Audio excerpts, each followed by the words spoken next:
we present I'm Sorry I Haven't a Clue, the antidote to panel games.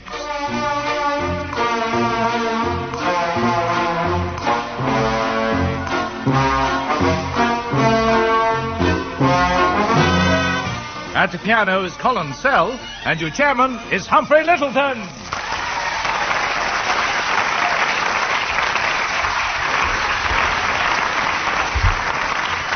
Hello and welcome to I'm Sorry I Haven't a Clue. This week we can promise you a good laugh, or if you're very lucky, 2 good laughs. And they'll come from Tim Brooke-Taylor and Willie Rushton on my right.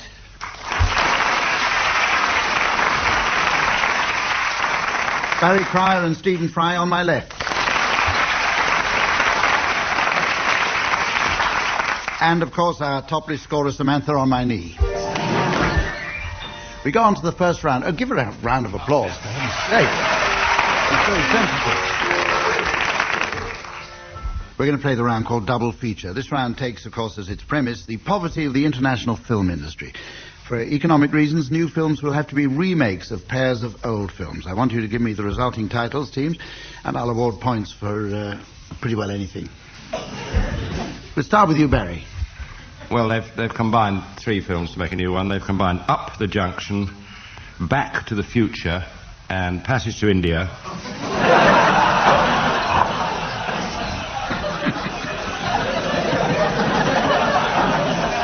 Don't go on. We interrupt this joke to go on to another one. No, it's all right. French Lieutenant's Woman, Letter to Brezhnev. Oh, no, I've got one. My Beautiful Laundrette has been combined with No Surrender, a new film called I'll Get These Socks Clean If It Takes All Night. I should have left earlier, really. Willie. Sylvester Stallone is doing a remake of The Wizard of Oz. They're going to call it Somewhere Over the Rainbow.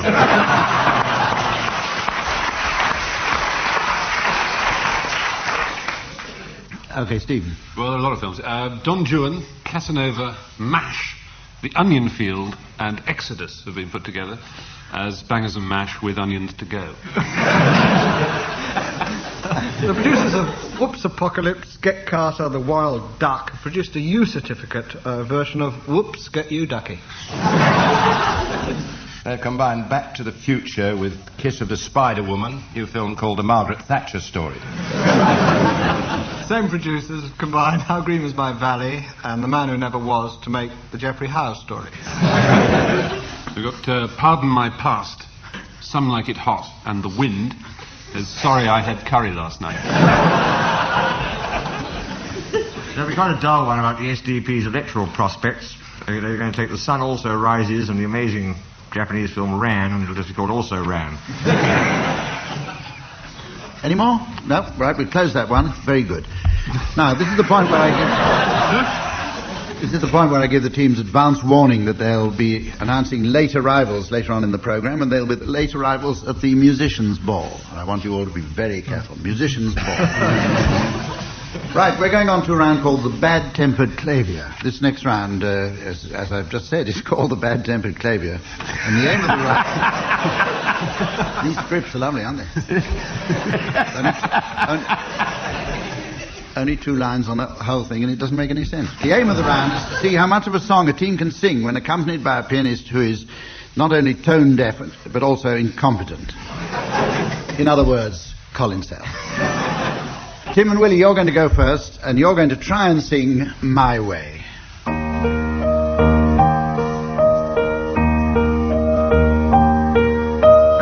now the end is near, and so I face the final curtain.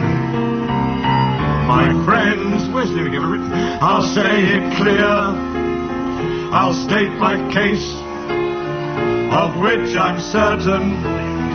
I've lived a life that's full. I've travelled each and every highway and more. Much more than this, I did my way.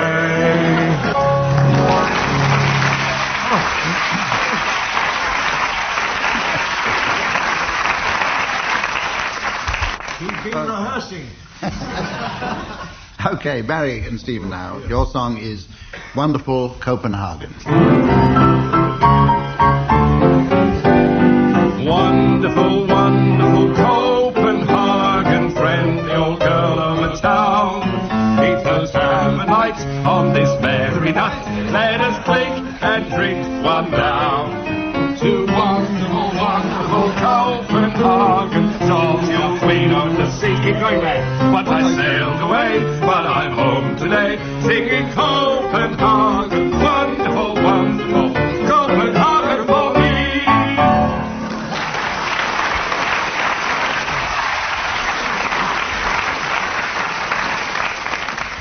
Well, in response to the audience's applause, I'm not awarding any marks for that round. We're going to go on to the next one, which is the very popular round, good news, bad news. Someone whom I'm about to nominate will start with some good news, and then the next person gives us the corresponding bad news. And it goes on until I press the buzzer, when I can find it. Oh, there it is.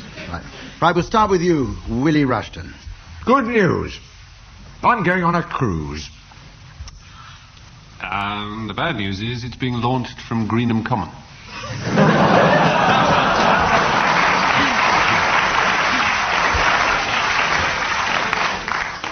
Good news. I've always wanted to visit Russia. Bad news, it's aimed at Wapping. Good news, it's aimed at Wapping. And the bad news is it'll never get there. Mark Thatcher is the pilot. Good news, Thatcher. Good news, cruise has been privatised. Bad news, it's been bought by the Russians. Good news, so is Mark Thatcher.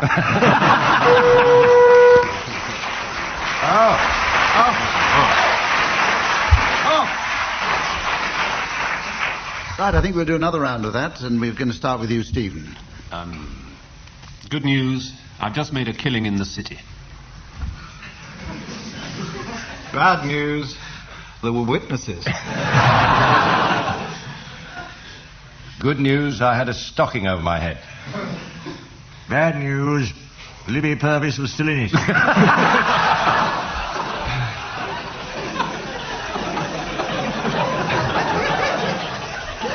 Good news, I escaped up a ladder in the stocking. Oh, I'm frightened. Bad news, there was something nasty waiting at the bottom.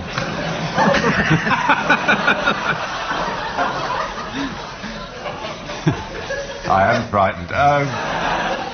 Good news, I woke up and it was all a dream. The bad news, I was still in Libby Purvis's stomach. Good news, Libby Purvis was no longer in it herself. Bad news, Gloria Hunniford was.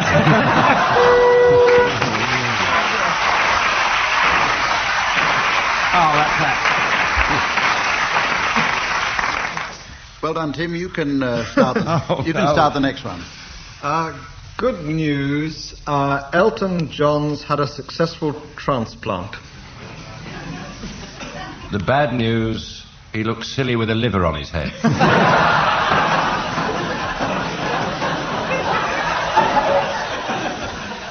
Good news!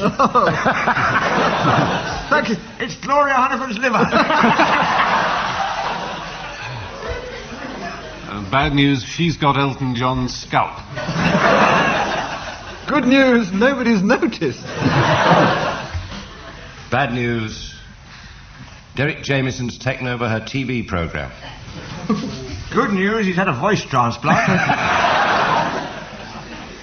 Bad news, he's got Janet Street Porter's voice.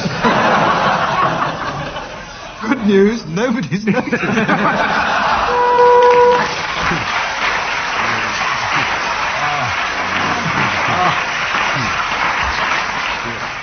Okay, now here's the round called Sound Charades. Using only the immense versatility of their voices, each team will in turn give us a charade of a play, a film, some music or a picture or whatever. The other team will then have to guess what it is. And the answer will go up on our electronic scoreboard here. And it's your charade, first of all, Barry and Stephen. So here for you listening at home is the mystery voice to tell you what it is. Turtle Diary. Turtle Diary. Right, well, you all know what it is now, except, of course, Tim and Willie, I hope. So, Barry and Stephen, is it a book or a film or what? It's a film. And a book, in fact. How many words? And a takeaway meal. In the book? About 80,000 words in the book. Yes. And We'll mention a few, just as clues. Lot of and. Okay. but Okay, two words Barry, in the title. Two words. Right. April the 7th. Got up this morning, went for a stroll on the beach. August the 11th. Arrived back for breakfast.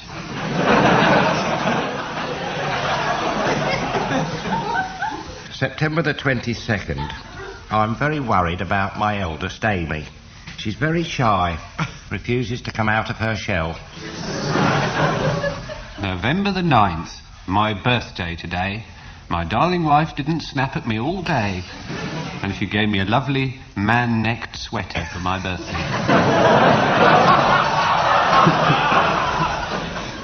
The end. Russell Hoban. Yes. Turtle Diary. Sorry. Yeah, well, Captain Scott's final journal, hasn't it? Turtle Diary. By, Yes, very good. Yes, I thought you'd get that. Nobody loves a smart house.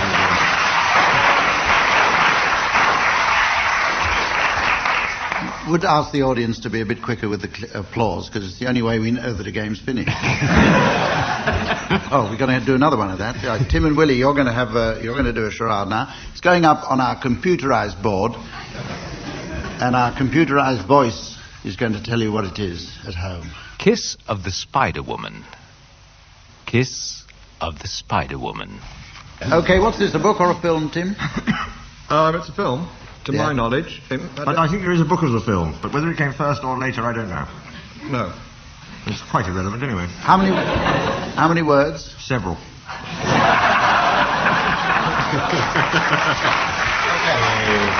If I could be more accurate, several-ish. Right, carry on. 5, I reckon. Okay. 5. Put your arms around me, darling. I certainly will. No, all of them. Excuse me asking this, darling, but have you shaved recently? Which bit? Oh, pucker up then. Osculate with me, you glorious, hairy lovely. All right. Oh! Dies, the end.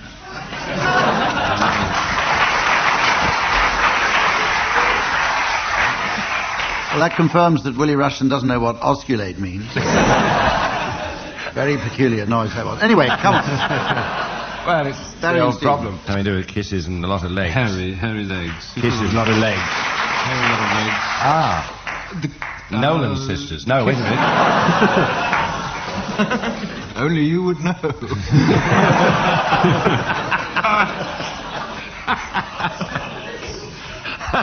What's that one? We're playing with them, aren't we? Yes, I know. Well, the listeners can't see that.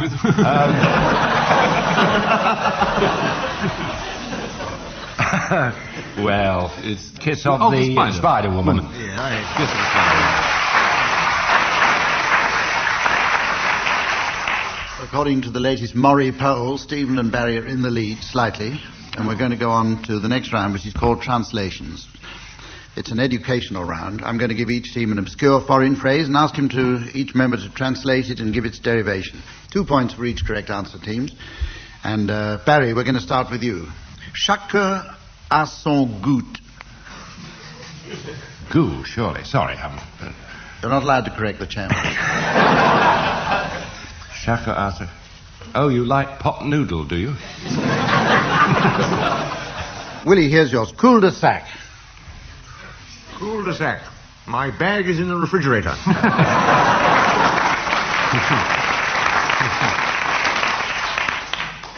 Stephen, yours is a German one. Ich dien. That's I am Jane Torville's dancing partner.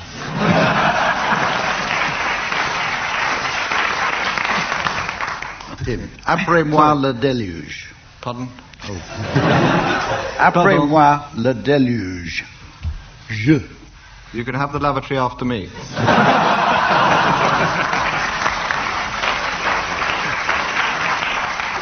I think I cleaned that up. I wouldn't like to do that. Sorry. Any more from anybody? I always thought that steak tartare meant the meat's off. And, Prima Donna is Sean Penn's Bachelor Days.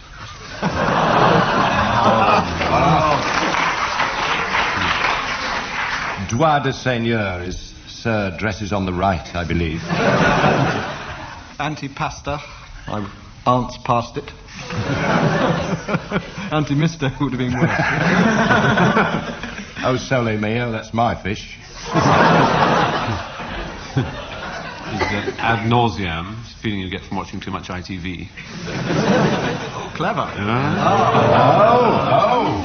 You won't work for ITV. Any more? Au clair de la lune. Claire's a bit of a nutter.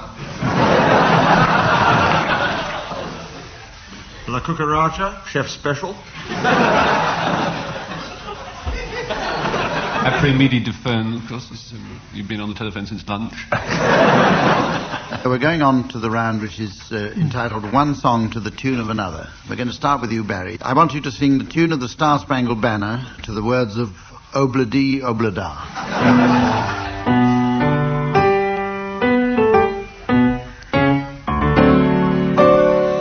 Obla-dee, Obla-da, life goes on, bra-la-la.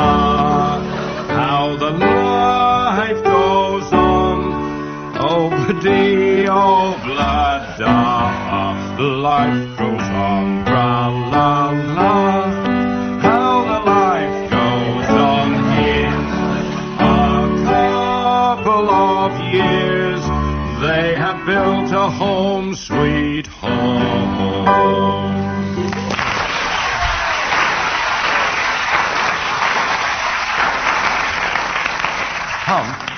Eamon Andrews once introduced that song, and he was on live television, and he was reading his autocue, the words on the camera. He'd never seen it before, and he introduced it as "Oh bloody, oh bladder."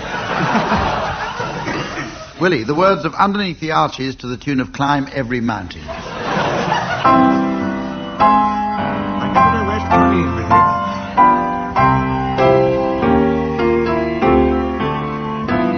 It goes on. Underneath the arches, I dream my dreams away. Underneath the arches, on cobblestones I lay. Every night you'll find me tired out and worn, happy when the daylight comes creeping, lading the dawn. It's a misprint. Sleeping when it's raining, sleeping when it's fine. I hear the trains rattling by. The pavement is my pillow, no matter where I stray. Underneath the arches I dream my dreams away. Oh, where did Hammerstein go? Rogers, come back.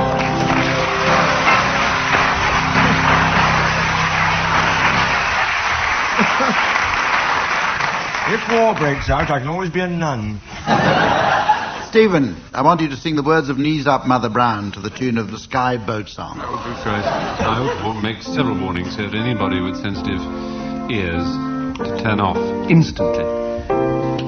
Somebody hit me when I was supposed to come in. Knees up, Mother Brown. Knees up, Mother Brown. But that. Come along, dearie, let it go. E-I-E-I-O. It's your blooming birthday. Let's wake up all the town. So knees up, Could you play properly, Colin? This is very bad. Please up, don't get the breeze up. Knees up, Mother Brown. Knees up, Mother Brown.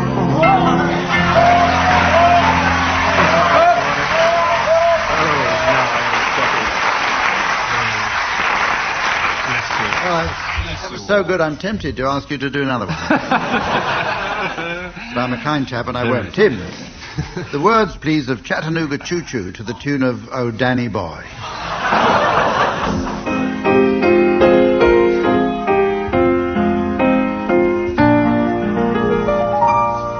Pardon me, boy, is that the Chattanooga Choo Choo? At 29, boy, can you give me a shine? I can afford to board a Chattanooga choo-choo. Cover my fare and just a trifle to spare. You leave the Pennsylvania station about 3:45. Need a magazine and then you're in Baltimore. Dinner in the diner.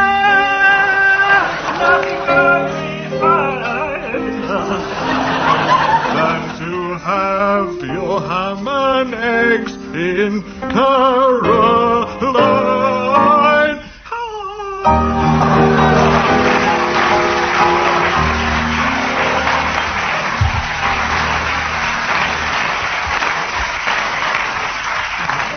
Oh, God, right. Thank God This is I where had I... an operation. We're going to listen now to the announcements for the late arrivals at the Musicians' Ball, which means we shan't be hearing about Colin Sell for a while. Will you welcome, please, Mr. and Mrs. Uendo, and their none too bright son, Dim Ian Uendo. It's from Ireland, the O'Lynn family. There's By and Mand. And no others. And then accompanied by their old chums, the Carto family, with their children Leg, Stack and Pitsy. Mr. and Mrs. Moonlight and their son Arthur. The Sickord family and their daughter Harpic.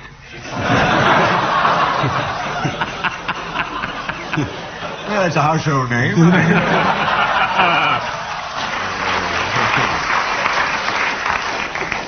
Barry Tone, who is weaving his way across.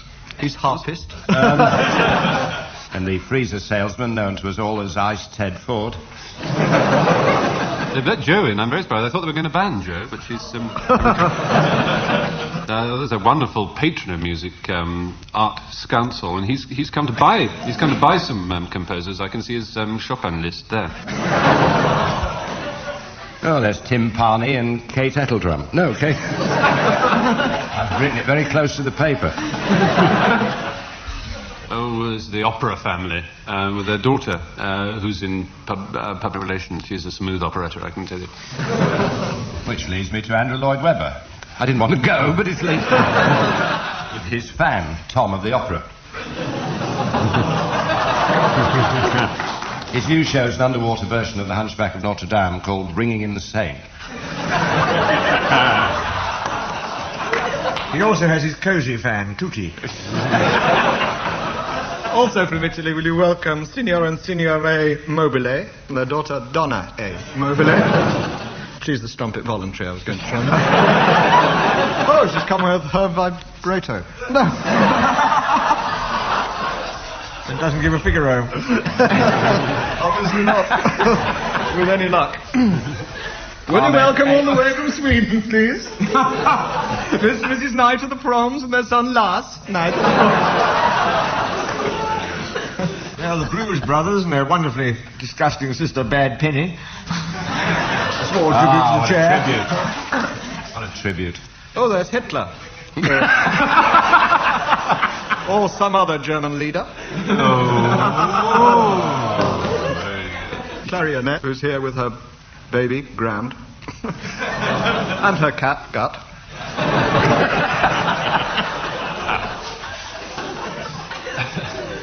I was just thinking, can tartar ever take the place of goodbye? Or even good night. Samantha tells me that the score is finely poised, and she should know.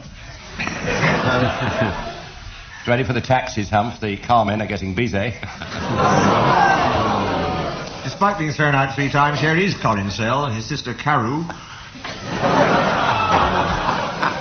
With her mate, Cynthia Sizer. That's all we have time for this week. Next week is the last in this series, and I don't know about you, but I can't wait. For now, goodbye from all of us.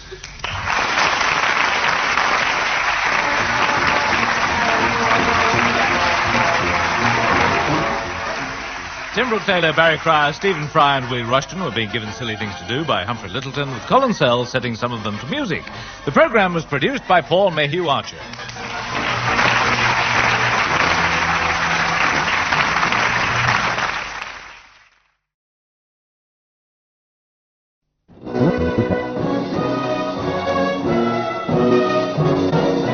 We present I'm Sorry I Haven't a Clue, the antidote to panel games.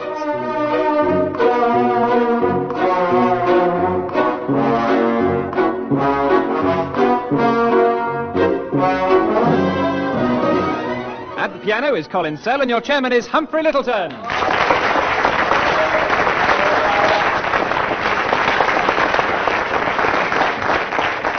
Thank you and welcome to the programme. A critic recently wrote in the Times, "This is the cleverest and wittiest programme on the air." Pity he wasn't referring to us, but never mind. Let's Willie Rushton and Tim Brooke Taylor on my right. And Graham Garden and Barry Cryer on my left. And we start straight away with the game that takes as its starting point the poverty of the international film industry. For economic reasons, new films will have to be remakes of pairs of old films. I want you to give me, teams, the resulting titles, and I'll award points for anything which approaches humour. I think we'll have a couple of rounds of this. So anyway, let's start with you, Graham Garden. Yes, I just heard they're going to remake the Thomas Crown Affair and Jules et Jim, and they're going to get the Crown Jewels. Or possibly the Thomas and Jim Affair. They're knitting together Dr. Zhivago and La Ronde, and they're calling it Doctor, I keep getting these dizzy spells.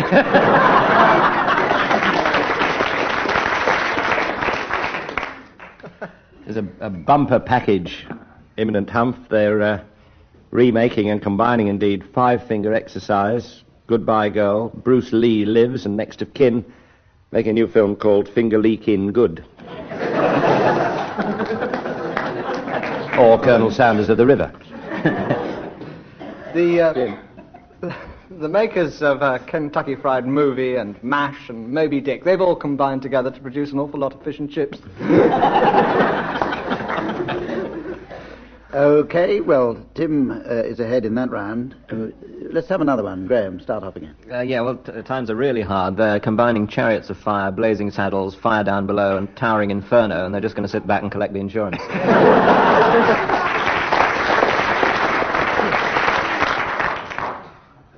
3 films they've put all together into one heap. The Incredible Shrinking Man, Stunt Man, and Nanny, and it's, I told you, it stunted the Gross Master William.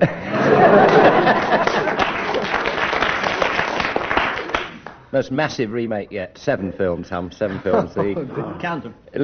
Count them. The Elizabeth Taylor film Boom. 1. T for 2. 2. T in Sympathy. 3. Boomtown. 4. Tea House of the August Moon. 5. Boomerang. 6. And I was a teenage werewolf. 180! New film called Boom Titty Boom. Titty Boom. The second. Right, Tim. The makers of the film Arthur have got together with the producers of the musical One Mo Time, and they're making Arthur Mo. I thought that was good. I thought that deserved a round of applause. Wasn't that good? Anybody got any more? Yeah, did you know they're combining Halloween and the Fleet's Inn and making Hallow Sailor? Also, Oh What a Lovely War and Raiders of the Lost Ark and Ice Cold in Alex to produce Oh Arkachoo.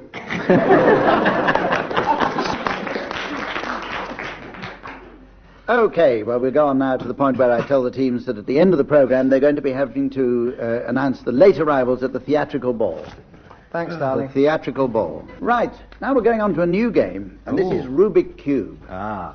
And it's quite simple. This is where I ask our teams to do the Rubik Cube, which they have in front of them. All have the Rubik Cubes, teams? Right. They've all been suitably scrambled, and they're going to just have to solve the Rubik Cube, remembering that the world record is 29 seconds. Okay, teams, you can start now.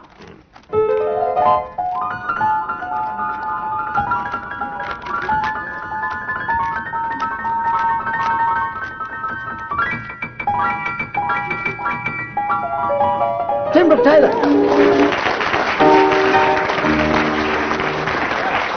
That is fantastic, and I can vouch, listeners, for the fact, if you'll hand it to me, Tim. Yes, yellow on one side, red. All the colours are in position there. And Tim Brooke Taylor has solved the Rubik Cube in 15 seconds. On the face of it, looks like a new world record, but it'll have to be referred, of course, to the stewards. Wait a minute, we're getting a thing through from this.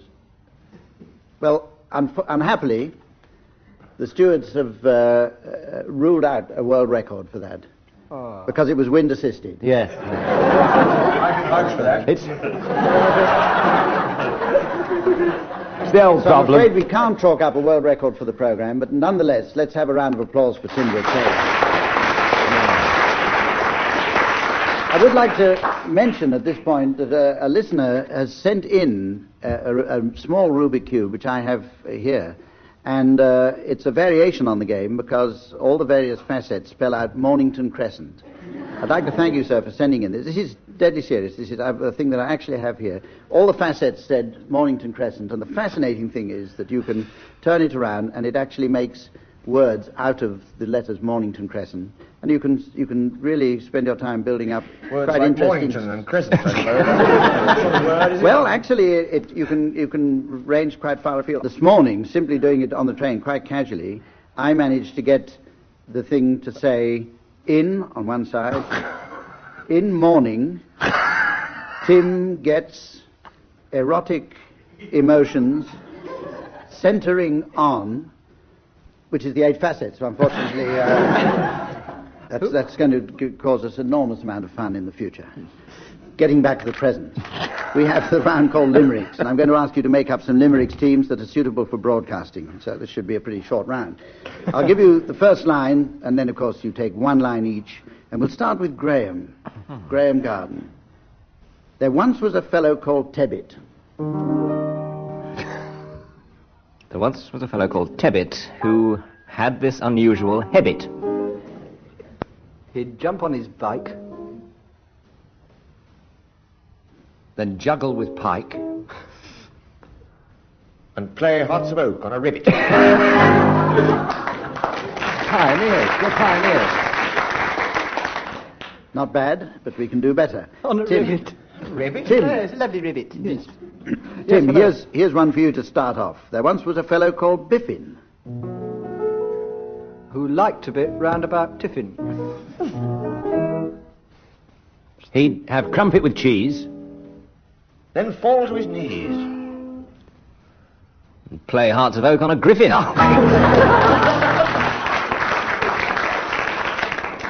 Right, well, having established our political impartiality, we can go on to something else now. Barry, I once saw a crime that was heinous.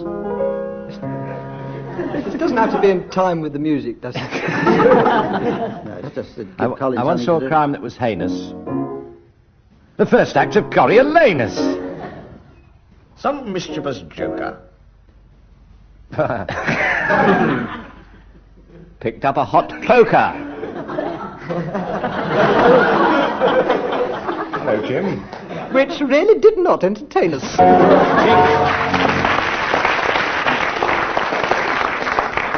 Very neat, yes. Okay, Willie, the last one, and here's your line to start with. There was a young girl from Sri Lanka. Come back, Barry. Who had an affair with a banker. She gave him her all. He made a withdrawal. Didn't even bother to thank her.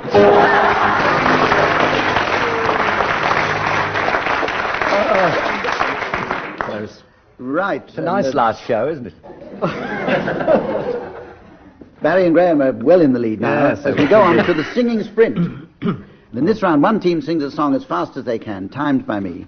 And then the opposing team must beat their time. Very simple and straightforward. And, of course, they'll be accompanied by Colin Sell at the piano. Oh, incidentally, Willie has now done the Rubik Cube. Round of applause for Willie.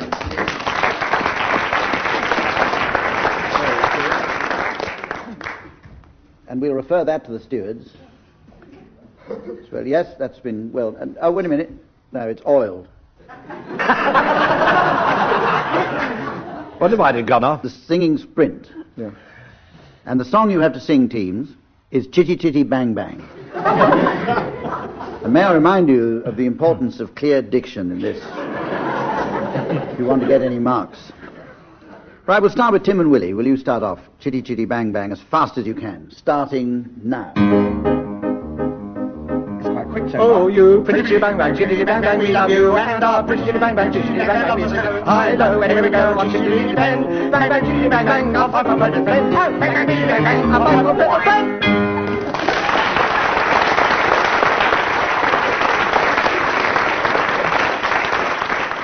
That was done in a... Hesitation. That was done in 11.31 seconds, which you have to beat now, Graham and Barry. Starting now. Oh, you pretty chitty bang bang, chitty bang bang, we love you, and our pretty chitty bang bang, chitty bang bang, we love you. Hi, hello, anywhere we go on chitty chitty bang bang, bang bang, chitty bang bang, our five for friend, bang bang, chitty bang bang, our five for friend. Oh!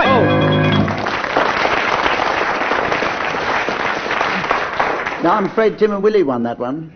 They did actually miss one chitty and three bangs. I didn't hear that. We weren't even at the party, I don't know. Go on now to the game called Paranoia. And in this game, Team A decides that there's something wrong with Team B, and Team B have to guess what's wrong with themselves by asking questions. Team A reply in a manner appropriate to Team B's affliction. And the aim is to make the members of Team B paranoid and leave the studio twitching. So, the answer's going up now on our computerized board, and here it is through the mystery voice for you at home. Barry and Graham think they're on OTT. Right, Barry and Graham, you are afflicted, and you have to question Tim and Willie about it. Do you think we possess a certain ability? No. I think we lack... No, but you do. We think we lack a certain ability. Oh, yeah. We both suffer from this lack of... That's very daring. Whatever it is. Yeah, that's very clever, very good. The children would like this, wouldn't they? Yes. What a pity it isn't on their time of the We day. think we're on a particular programme.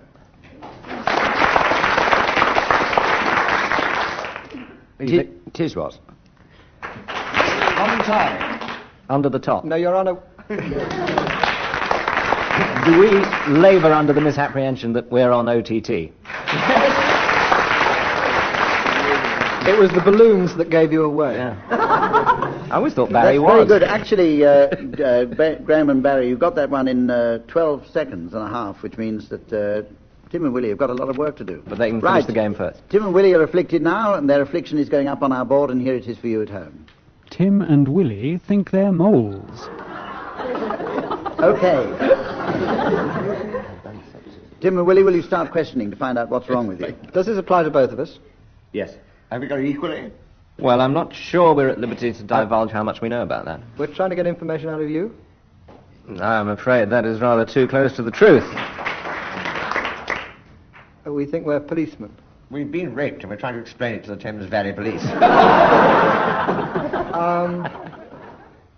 Were we anywhere near it earlier on? So you say. You deny We're trying to having been anywhere We're trying near to get a telephone put in. We're ringing up directly, yes, we're ringing up directly Yes. inquiries. That's what tipped us off. No, we're buggers. You are. Stick to the game. Stick to the game. We're Watergate conspirators. Well, I can't say buggers, I can't say conspirators. It's my upbringing, I think. There was an applause from the audience there. On which? I don't know, I've forgotten. I don't think they're going to get it. Do you think if you can give them a clue? Burrow on. Bunny. No, they're not. They're not. They're not Watch even him down, Scandal. Give them. they're going off in all the wrong directions. Give them something a bit more blunt. Blunt? Blunt, we, We're ex-Cambridge. we're spies. We think we're Burgess and McLean. No. No. Well. Stick to rabbits. Rabbits. This is all gossip. We think we're We Bunny and McLean. No.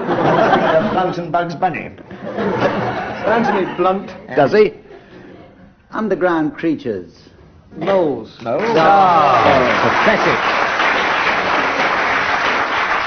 I have a new respect for Similarly, having MI5. got there if this in is what 9 they're gonna go seconds, through. they win the round. And it's time for a musical round now called opera. I want you to sing a snatch of grand opera from a selected passage accompanied by Colin Sell, of course, at the piano. Tim and Willie, you're going to start this one off. And you've been given to sing a recipe for ginger nignogs, which was actually sent in to the Jimmy Young Show by Mrs. Getting of Romany Rise, Orpington. So pencils and paper, those of you at home who want to Who get a comes free out next recipe week? out of this show. Okay, start now. Mix together the flour, the oats, the sugar, the bicarb, the ginger, and gently beat together with Marge, dear Marge, sweet Marge, dear Marge. Add Marge to the milk, add the milk to the syrup, and then, yes, yes, and then, yes, yes, what then, Mrs. Getting of Orpington? Roll the mixture into balls, roll the mixture into balls, Mrs. Getting, into balls, Mrs. Big gas too. And there you have, and there you have, and there you have, and there you have your ginger, your ginger, your ginger, your ginger, ginger.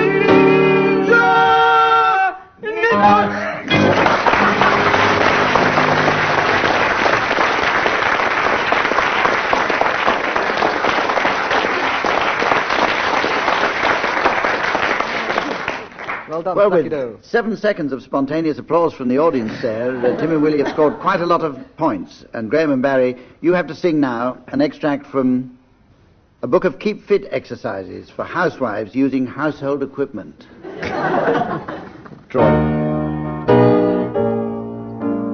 Stand erect with your feet spaced comfortably apart. Grip the mop or brush shaft at shoulder's width, then slide your hands farther apart. 4 inches. Also to each side. Swing the shaft directly overhead at arm's length. Now try to pull your hands further apart for 6 seconds. But retaining a firm grip on the shaft. Retaining a firm grip on the shaft. Chief muscles exercised, the rear. Upper arms or triceps, which straighten the arms from a flexed position. In women, this muscle often becomes flabby. In women, this muscle often becomes flabby.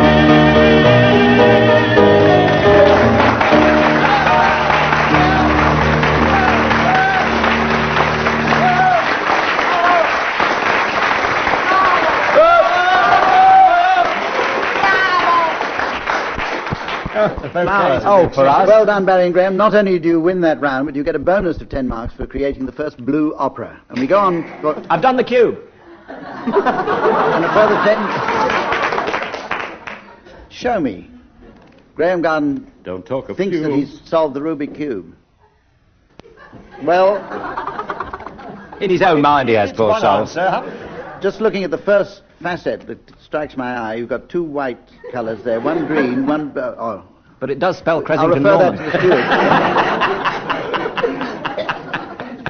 That'll be referred to the stewards while we go on to Call My Bluff, which is a tell me game, what of it course, is to familiar finish to all those of you who've seen the television programme of the same name. The teams are going to give me 4 different definitions of a word, and I have to guess which one is correct. They will then tell me if it's true or a bluff. We're playing it with a slight variation this time, since our referendum on the common market took place exactly 6 years and 336 days ago, and we feel this is the perfect moment, therefore, to play international Call My Bluff. The word, teams, is Auf Wiedersehen, which is, of course, a French derivation. We're going to start with you, Graham Garden, for your definition of Auf Wiedersehen. Which is not, in fact, a French derivation at all. It comes from the German. The German Auf Wiedersehen, who is remembered as probably the most unmemorable man in the whole of German history. Auf Wiedersehen was a contemporary of Wittgenstein and his cronies, who would often meet and quaff an ale or two in a tavern, and Wittgenstein would talk about the old days and the old chums they used to have, and he'd say, "Who was that little fellow used to hang around a lot with us? Little bald chap, what was his name?" And they'd all click their fingers and try and remember his name, because nobody could ever remember this man. They say their name began with a V or a W, it was Müller, something like that. Anyway, then they all decided to go home, and as they got into the street, suddenly Wittgenstein would remember and be saying, "Goodbye, chaps, goodbye. Auf Wiedersehen!" And they'd all say, "Yeah, Auf Wiedersehen! Oh, and off they'd go. And so the joke became perpetuated and passed into the German language, and it's remarkable, in fact, as being the only joke ever to pass into the German language without them noticing. Tim Brooke Taylor, your definition, please. It's actually a Scottish word. We design. Ronnie Corbett. When he goes to his tailor, they say, "Would you like a large design?" He said, we design. Because it's designs for less than average heighted people. Barry Cryer, let's have your definition. Not wishing to suck up the chairman, it is French in origin. Dates back to the Norman invasion, when the Normans were here, and they were great lads for eggs. Un œuf is as good as a feast, they used to shout. And a little bit of their Norman wisdom. And they realised they had problems in English shops, because if they said... they used to like to get half a dozen eggs, but they realised that if they said, "I want 6," it could be misunderstood, so they had to abandon that. And they thought they'd say half a dozen, but of course, being Norman French, it came out as Auf Wiedersehen. Auf Wiedersehen. And it was the thing they always said just before they left the shop, because they put the eggs on the top, you see, so they wouldn't break. And they would nod smilingly, point out the eggs and say, "Auf Wiedersehen," and the English used to say, "Yes, you bet."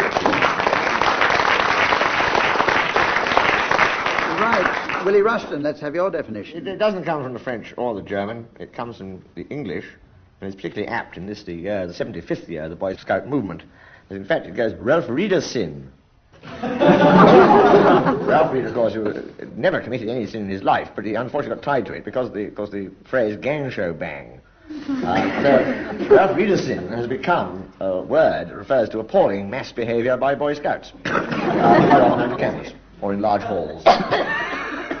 There's Ralph Reeder's in, they shout out as the lads get at it with their waggles when they talk.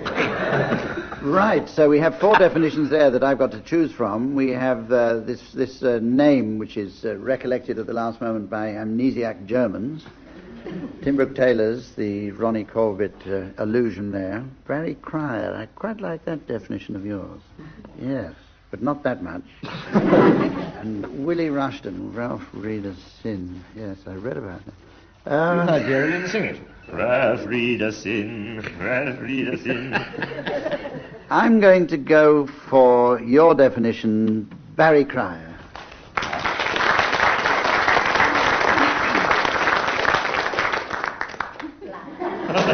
And it's a bluff.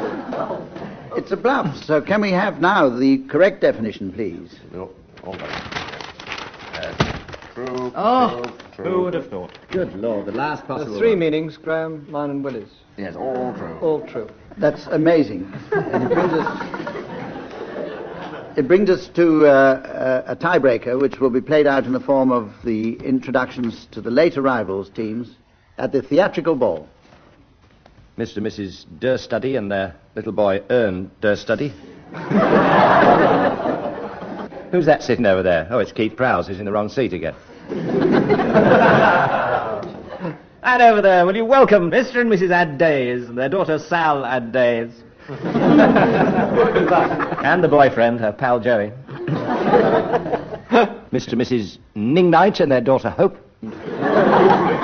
Over there, a military contingent. Major Barbara, Sergeant Musgrave, and Private Lives. Mr. and Mrs. Doctor in the house, and their daughter Sarah Doctor in the house. Sarah. All the way from Sweden, last 2 weeks. The sound of music of the Trapp family, the one who's been running for 30 years, Thomas Trapp.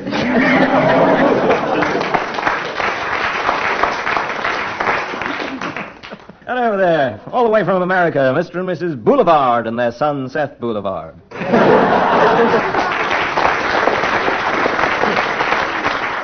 And a warm welcome, please, for the Cleese family. John Cleese, Perry Cleese, and Andrew Cleese, and the Lion.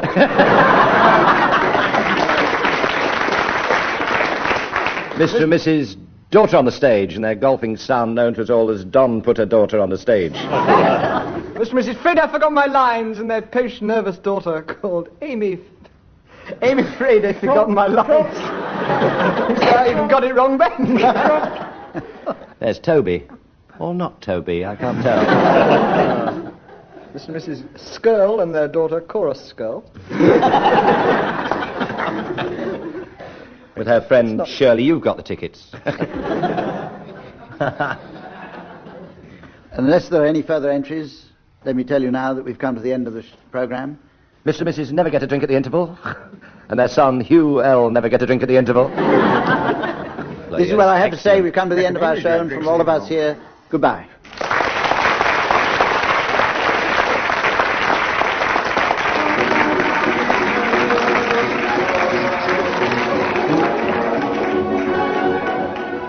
Graham Garden, Tim Brooke Taylor and Willie Rushton were being given silly things to do by Humphrey Littleton, with Colin Sell setting some of them to music. The programme was produced by Paul Mayhew Archer.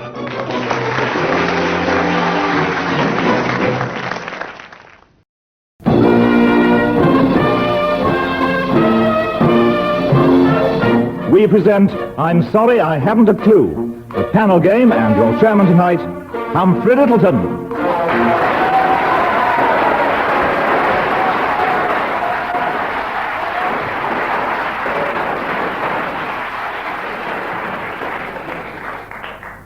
Hello. Well, the score at the moment stands at 483 to 13, so there's everything to play for. And here are your two teams for tonight. First team, Joe Kendall and Graham Garden.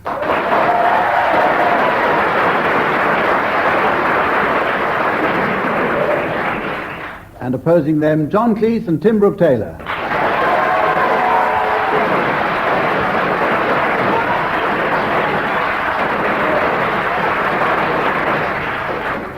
In this first round, I ask each team to sing a song, but singing alternate words. If anyone sings only 2 words, or half a word, or dries up altogether, or parts company with Dave Lee's accompaniment, then that team can salvage a point by doing it at twice the speed.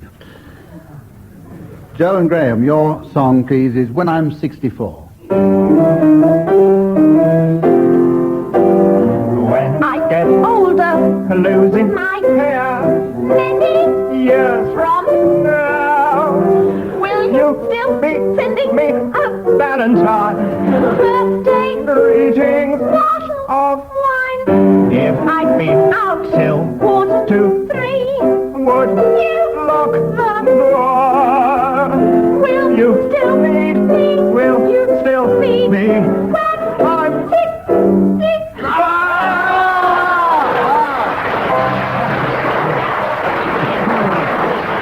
Joe Kendall fell at the last fence, so will you do it at twice the speed and see if you can get through it?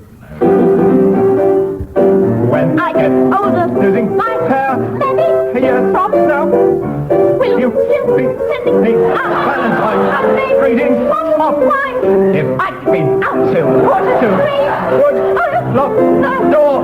Will you still need me?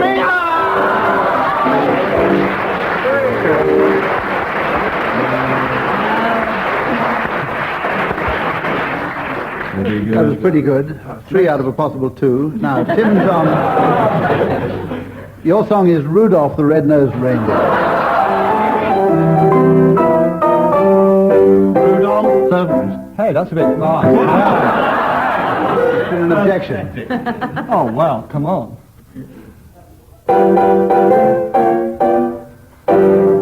Rudolph the red-nosed reindeer had a very shiny nose, and if you ever saw it, you would say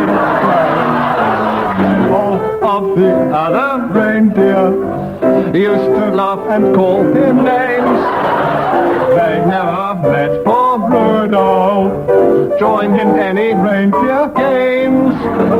Then one foggy Christmas Eve, Santa came to say, Rudolph, with your nose so bright, I want you to guide my sleigh tonight. Then from the rain.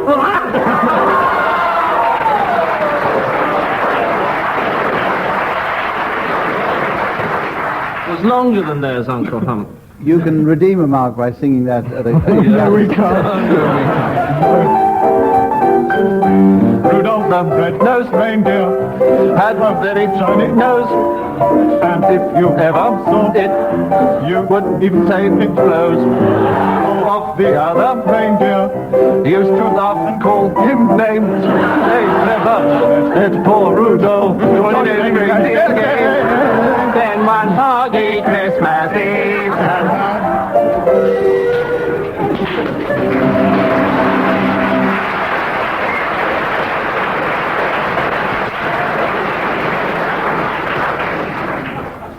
Two marks for that version, making the score 3-2 at the moment.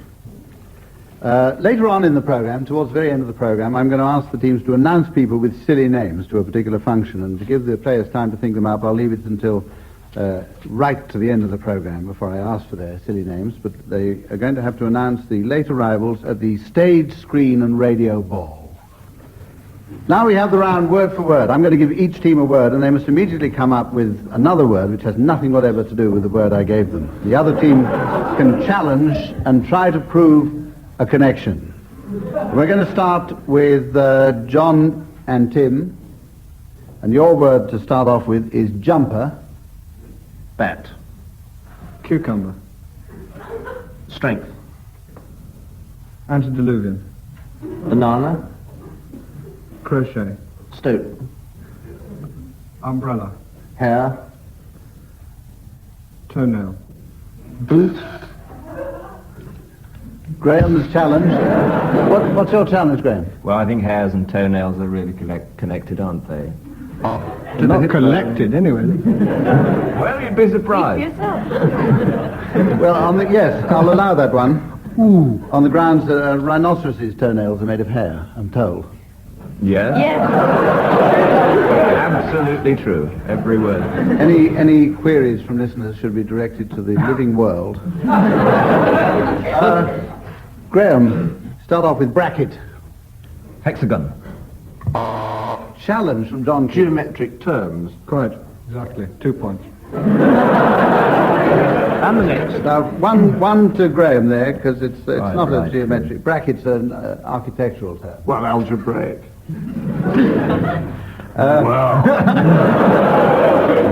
John, you start then with refuse.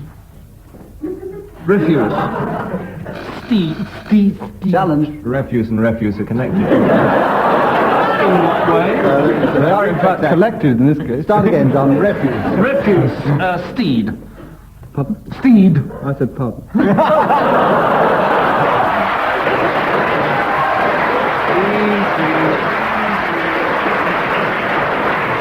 Adiadocokinetic.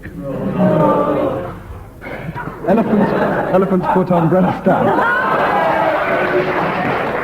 Stilton. Crumpet. Mice. When in doubt. Walking stick. Exercise book. Tractor. Cosmonaut. Lynx. The Portuguese island of Macau. Throat. Puma. Armchair. Tome. Love nest. Vowel. I'm going to stop that now because we've already run into the next program. Is anybody hurt? 9 to Tim and John for endurance, 2 to Joe and Graham for atrophy of the buzzer-pressing finger. And I think we'll go on. Oh, we'll give them one more. Joe, let you start with the word smut. Clock. Pentameter. Horse. Duke. Duke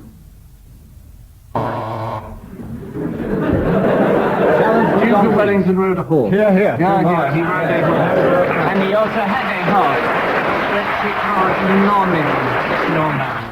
Right, He Tim. also had an elephant's foot umbrella stand. We didn't stop you. Tim, will you start with the word giggle? Trumpet. Spoon. Microphone. Elf. Elephant's foot umbrella stand. Elephant's foot umbrella. Repetition. Different game. No, we had that, it is. Yeah, I give you that point. We did have that 3 months ago. That makes the score now Just because my vocabulary very is limited. exciting.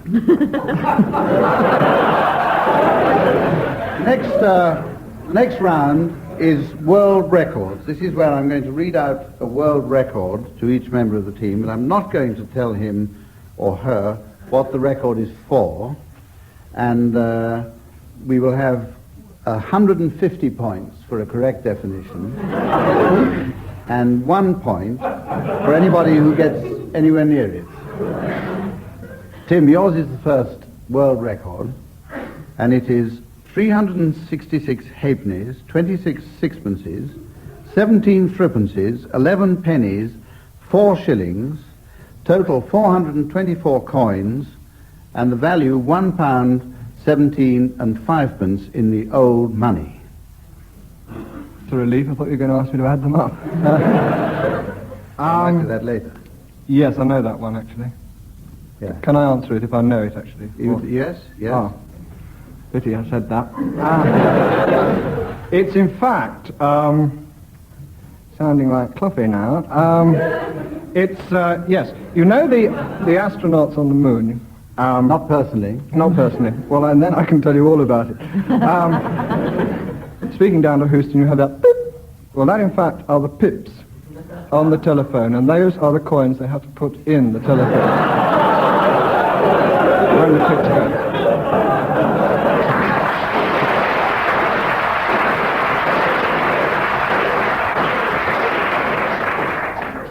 You mean £1, 17 and 5 for 3 minutes, is it? Isn't that right? Oh, I don't think it's as much No, as it's 3 more minutes. than that. Yes. It's gone up. I'll give you 1 point for being within, well, I won't say within the same universe. Because in fact the answer is it's the most number of coins swallowed by anything other than an ostrich. They were found in the stomach of a 54-year-old man. It had killed him, presumably. No, it was his way of saving. John Cleese, your record is 9 Hebrew cubits.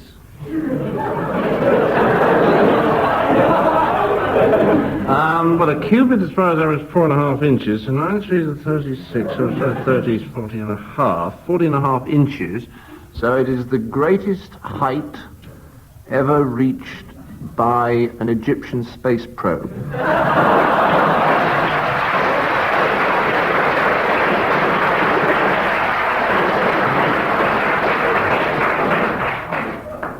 Well, actually, you're not in the same universe, but I'll give you a mark for that for ingenuity. It is the greatest height that has ever been jumped by an Israeli Minister of Agriculture and Fisheries without dislocating a hip. It was. Yes, you get an extra mark. Sorry, last night. Yes, it has been you broken. get an additional mark for that because I'm assuming that he jumped Og, the king of Bashan and Gilead. Right. Yes. Right. Because 9 Hebrew cubits is the height, or was the height, of Og, the king of Bashan and Gilead. Dead right. Who is said to be the tallest recorded man, although it's computed on the flimsiest of evidence. It's based on the length of his What did he arm record? bedstead. Because I didn't even know he was On the length of his what? Based on the length of his arm bedstead. Oh, yeah.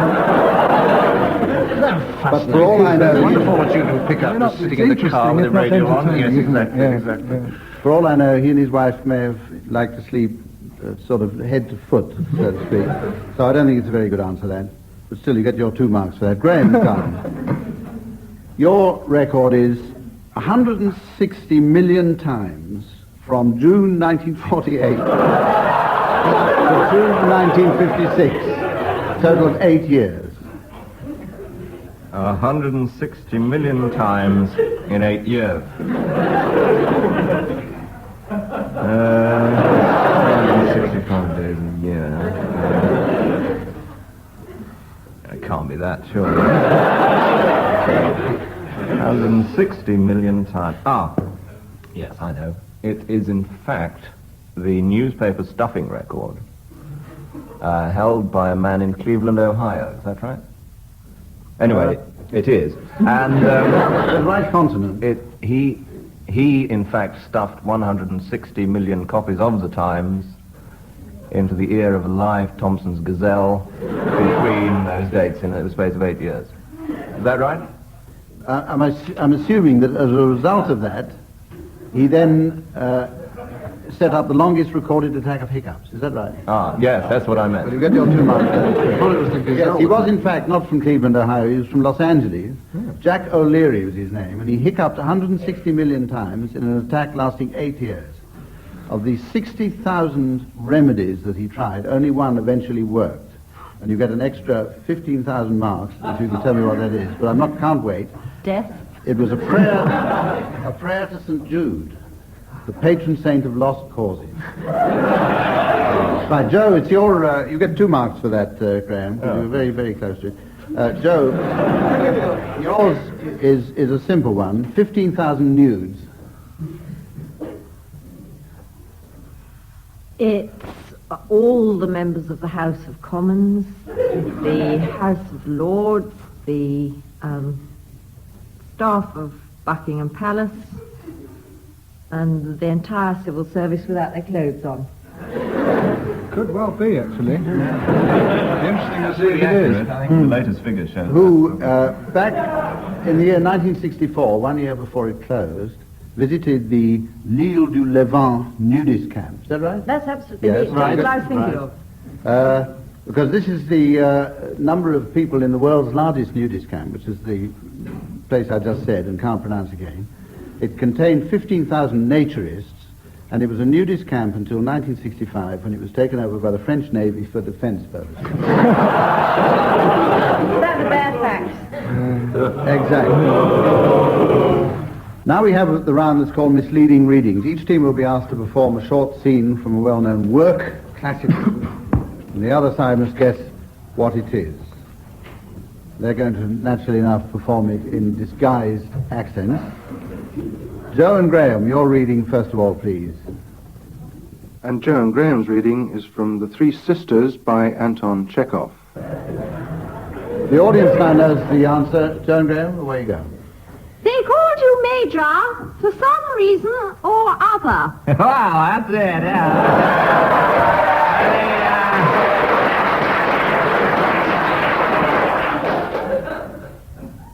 That's the reading. Would you like a little more? No, thank you. No. Well, you're getting it. The lovesick Major, that's what they call me. In those days, you only had a moustache. Oh dear, how much older you look. How much older? Yeah, well, I was still a young man in those days when they called me the lovesick Major. I was in love with it. It's different now, though. But you haven't got a single grey hair.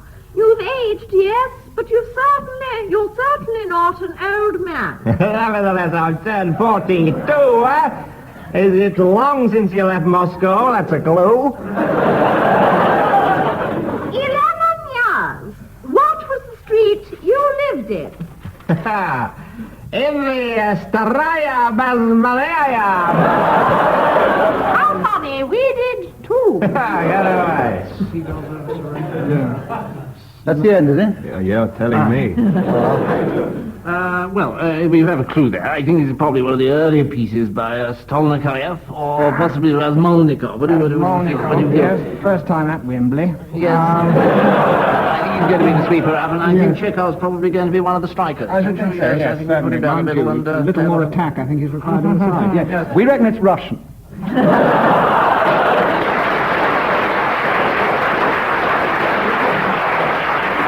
And because we don't know any others, we'd say Chekhov.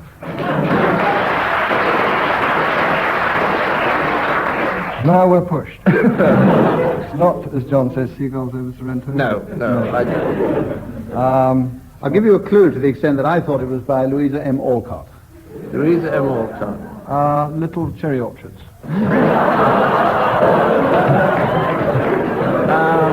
The Seagull Three Women. Sisters.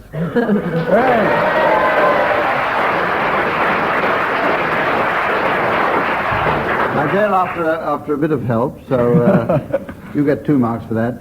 And will you, Tim and John, give your reading now for Joe and Graham? Which is, of course, from William Shakespeare's Henry V.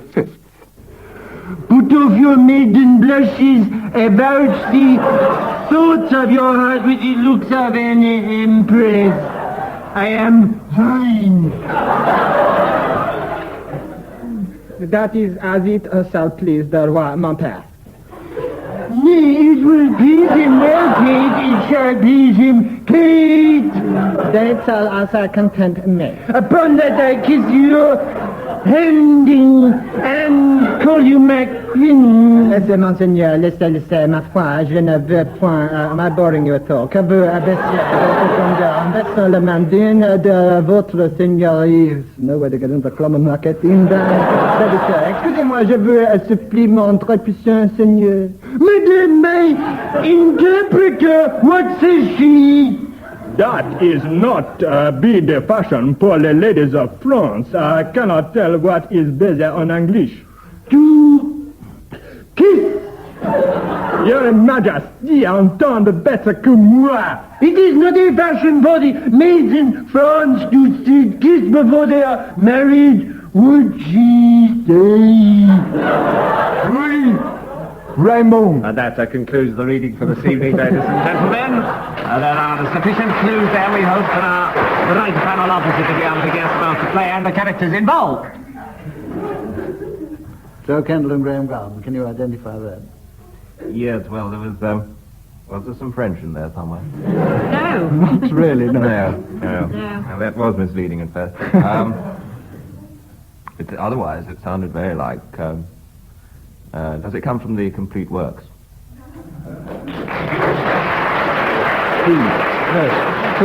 Whose complete works? Whose? Things. You know, the Shakespeare one. Oh, the Shakespeare, no. Yes, it does. Yes, it does. Yes, William. William. It's his brother, William. William Shakespeare? Yes. Shakespeare Brothers. Now there's a clue, because they only wrote one play, the Shakespeare Brothers. It's a historical play, and it's one of the 5 Henrys in it. One of the 8 Henrys. Make up your mind. Which? One of the 5, one of the 8. 8. Fifth of the 8th, fair enough. Henry the 5/8.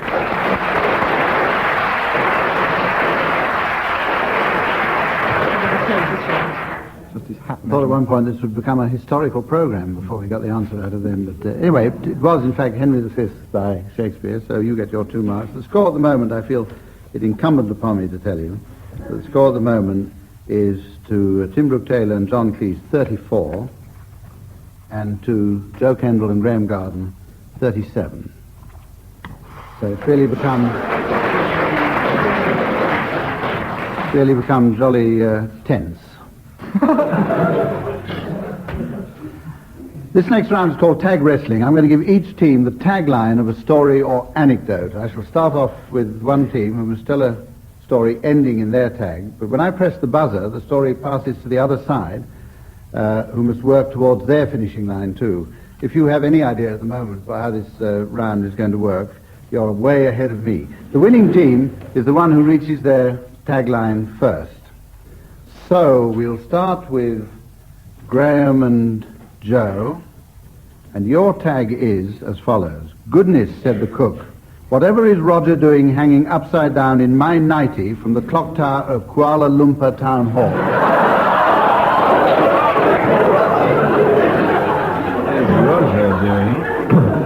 Hanging upside down. And John and Tim, you realize this means war, said the Archbishop, taking off his wooden leg and handing it to the first violinist.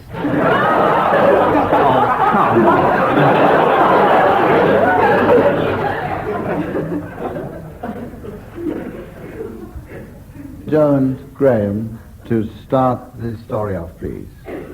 Right. It was a beautiful day in Kuala Lumpur as noon struck from the clock in the clock tower of the town hall. Cook was hanging out her washing when Roger, her boyfriend, crept up behind her and said, "Roger, what are you doing here?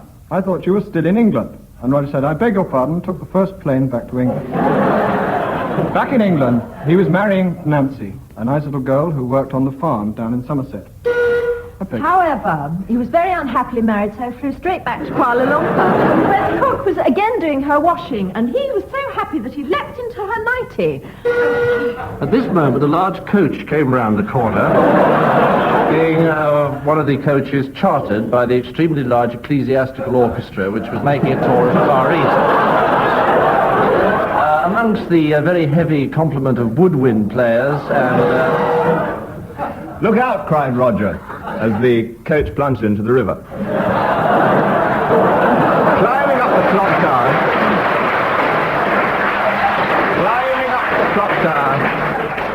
still in the nightie, he rapidly approached Cook once again, but unbeknownst to her, he slipped on a bar of soap. Oh. Just in time to avoid the second bus load. Out leapt the Archbishop, wooden leg in hand. But Roger ignored him, and as he was a campanologist, he climbed back up the clock tower in order to ring the bell. Seeing him at that moment, the cook said, "Goodness," said the cook, "whatever is Roger doing?" The Archbishop, leaping out with his wooden leg in hand and with his wooden hand in leg, plunged to the fallen coach and pulled out all the violinists except for the first violinist, who was badly trapped between the dashboard and the rear wheel. Interesting. Roger, seeing this, laughed so hard that he slipped off the clock tower. His nightie caught halfway down, and Cook, looking up, said, "Goodness me, what is Roger doing hanging upside down in my nightie from the clock tower of Kuala Lumpur Town Hall?" Yes.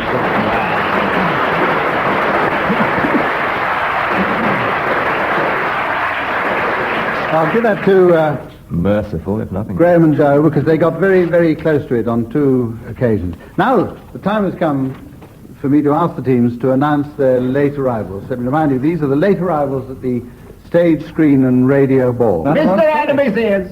Pardon? Starring Glenda Jackson. And their daughter, Elizabeth, starring Glenda Jackson. Mr.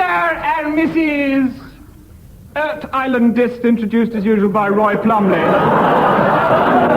And their son, Des, Earth Island Disc. Mr.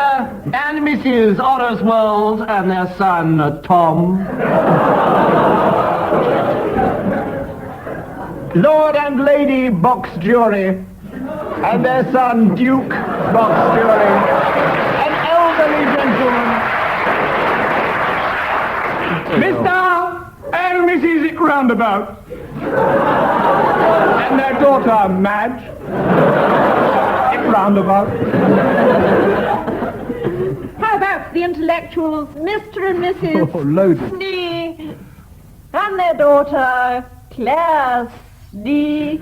Yes, the intellectuals tonight. Very French. Rather short on intellectuals. Who's turn? Mr. and Mrs. Recording Studio and their son, Rick. At this point, I'm going to tell you that the score is absolutely level pegging, with Joe and Graham at 77 and Tim and John at 84.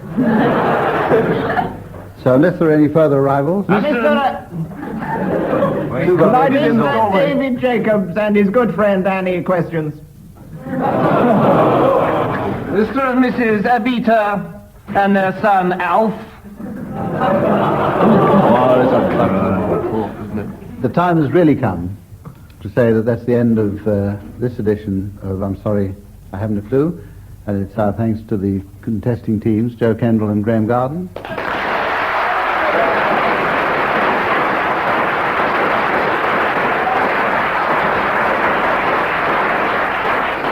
Who are leading by 1 mark, and John Cleese and Tim Brooke Taylor.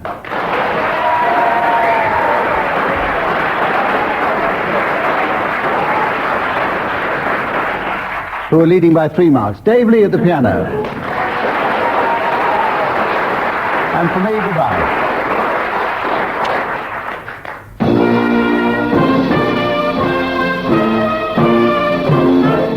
That was Humphrey Littleton saying goodbye on behalf of Tim Brooke Taylor, John Cleese, Graham Garden and Joe Kendall, Dave Lee at the piano, and producer John Castles.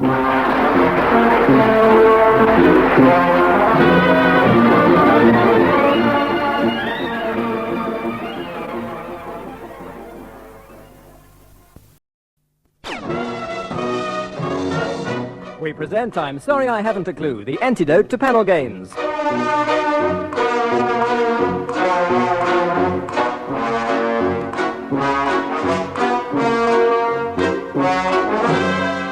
At the piano is Colin Sell, and your chairman is Humphrey Littleton.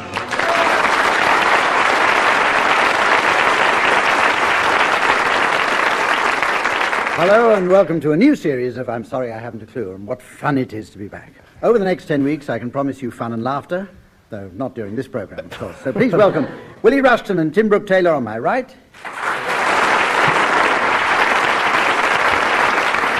Graham Garden and Barry Cryer on my left. We're going to start the new series with a game we haven't played for quite a while. It's called Predictions for 1981. And I shall want the teams to give me their predictions for 1981. And we'll start with Tim Brooke Taylor. Hello. The Queen and the Duke of Edinburgh are going to make an official visit to Norway to look for locations for Maelstrom. That's what's going to happen in 1981, about June the 4th, 5:30. It'll be when? Sorry? 5:30. I can't be more specific than that. It'll be called Royal Maelstrom, which is Taylor Norwegian Postal Service. Barry. Norman St. John Stevens will come out of the cabinet.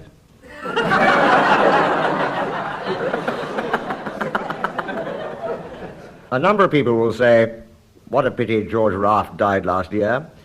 And possibly in April, others will reply, and Mae West, for that matter. Graham. Well, the mists are beginning to clear. I see that gas will go up by 25%, and the SDP will form. The two are not unconnected, I feel.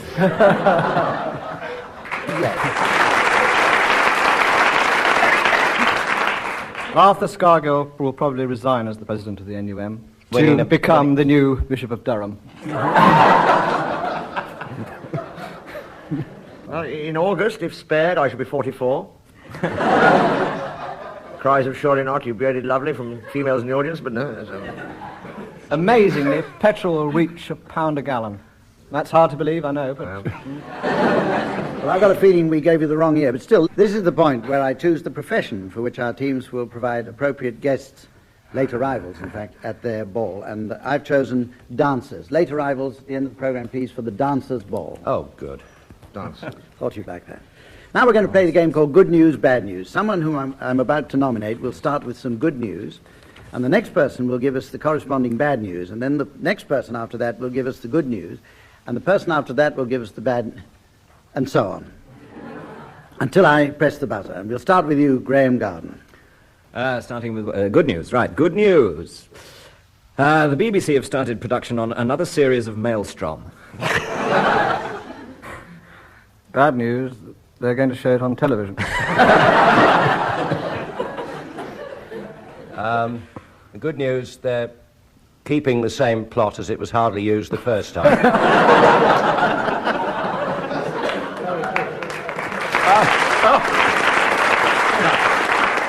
So that's who watched it. Bad news, it'll be dubbed into the original Norwegian. The good news is then we might be able to understand it. Bad news is that then we might be able to understand it. What do we want now? Some good news? I think I think we need some desperately, yeah. BBC are cutting the licence fee. Bad news, the Norwegian fishing licence. The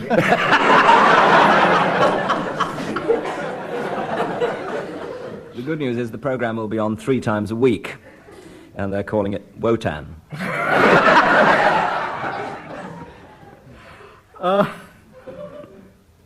Bad news. Bruce Forsyth is going to be on 3 times a week. It's going to be called Wig On.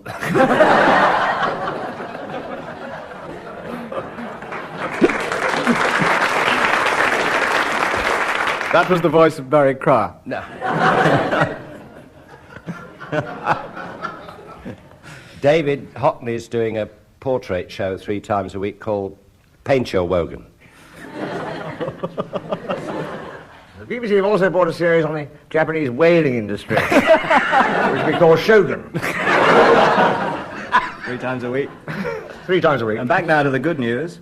The BBC are going to be showing Star Wars 3 times a week, and they're calling it Reagan. Well,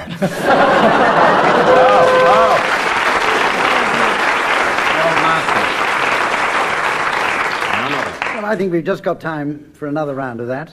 Let's start with you, Tim. Good news. Madame Tussauds are melting down Bernard Manning.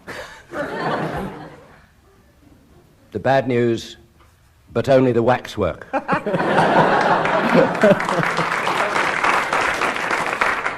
Good news, they're using the assembled wax to make the cast of Dynasty. The bad news is they're putting a wick in Joan Collins' head.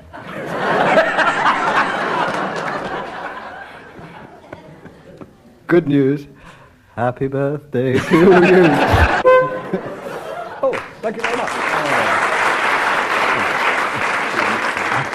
I always press the buzzer when Tim starts to sing. Time for another one now. Oh. Barry, start off. Good news. James Burke. I should have stopped there. James Burke is doing a new series called We Are What We See. The bad news is he is what he looks.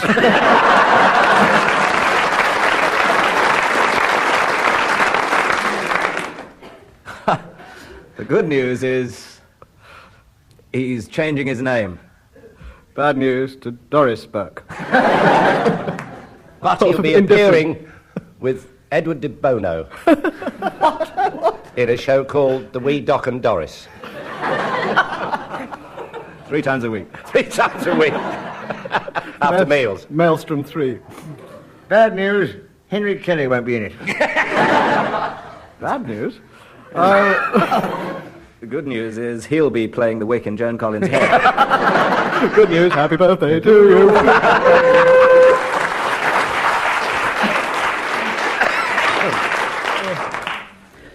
Those of you in the studio here, they're probably not those at home, might like to know the score. In this round, the aim is... This is a round called Straight Face, and the aim is not to amuse the audience. Each panelist in turn says a word, and the first one who gets a laugh from the studio audience is disqualified. Remaining 3 continue the game in rotation until only one survives, and to that one I award a large number of marks. And we'll start with you, Graham Garden. Maelstrom. What? Cute. Oligarchy. Treadmill. Plump. How do you spell that? PL ump. Maelstrom 3. Nothing funny about that. So, Tim, you drop out of that and we continue with you, Barry. Clamp. Plod. Everglade. Violence. Oh, what? Tim's out now. Yes, son. Yes, it should have been Barry's turn. I'm over here. Wisteria. Thesaurus. Roger. Oh. Yes, sir. Don't we all good for a laugh, Roger? Roger the Lodger, they all know the joke. It's down now to Barry and Willie. And Barry, you've got an awful lot to do. Like start. Thesaurus. We've had thesaurus. I thought we had Roger. I must stop nodding off. Wait a minute. Oh, that's what it was. Splint. Belt. Clasp. Door. Knob. Ankle. Gasp. God, you're good at not making people laugh. Years of experience without. And self-taught. I got Yes. Right, let's speed it up a bit. Chair. Table. Desk. Pen. Microphone. Quill. Glass. Boot. Hat. Lace. Paper. Daisy. Teeth. Quicker! Sill. Audience.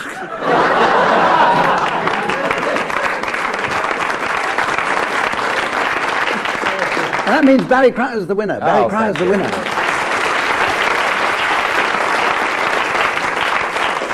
And we can go on to the next game, which is singing relay. Teams will attempt to sing a song by each singing alternate words and must do so in a time limit of 7 hours. We'll start with you, Tim and Willie, and your song is Sister Susie's Sewing Shirts for Soldiers. Could you just say that again? Give us a hint of the tune. No, I couldn't say it again. Sister Susie's Sewing Shirts for Soldiers. Sister Susie's sewing shirts for soldiers. Such skill at sewing shirts are shy young Sister Susie shows. Some soldiers send epistles. Say, let's sooner sleep in thistles than the saucy, soft, short shirt for soldiers. Sister Susie shows.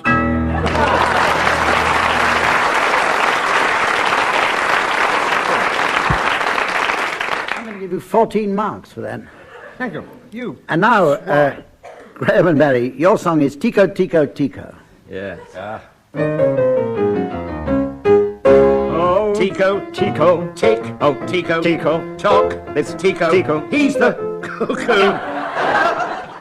Clark. And when says... Oh, he Says Maelstrom. Maelstrom. Cuckoo. He means it's time to woo. It's Tico. Time for all the lovers in the block. I've Got a heavy date. A tete-a-tete at 8. So Speak, oh Tico. tell Me. Is it getting Late. if I'm on time? Cuckoo. But if I'm Late. woo-woo, The one my heart has gone to may not want to wait. or just a birdie and a birdie who can run away. Or in the fence of the heart.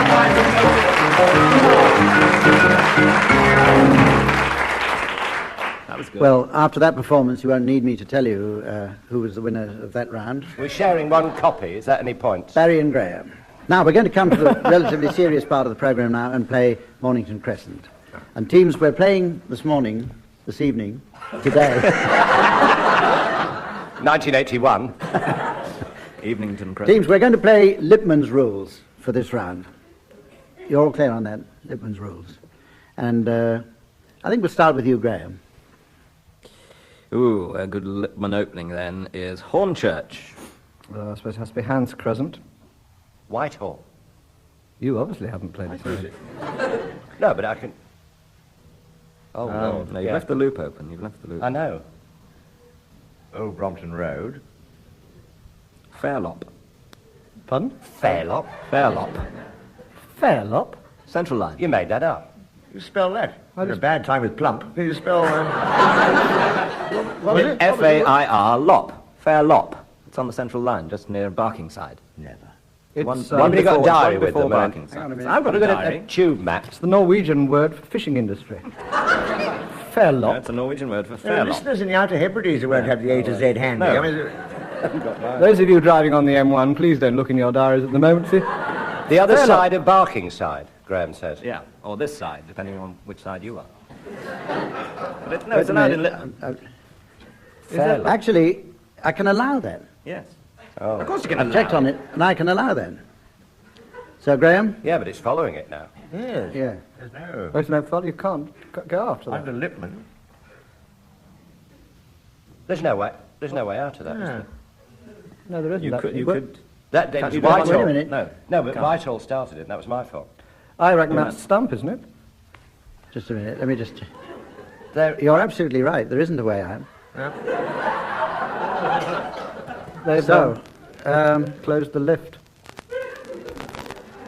This is a funny thing. In all these years, this is the very first time that this has happened. And I'm going to have to check on this, teams. So I think the best thing to do to hurry along with the program is for us to scrub round that round and start another one. Okay. You agree? Yep. Yeah. Okay. All right. If anybody's listening who can see a way out of Fairlop, Well, I've no Somebody doubt embarking we shall get side, letters. preferably.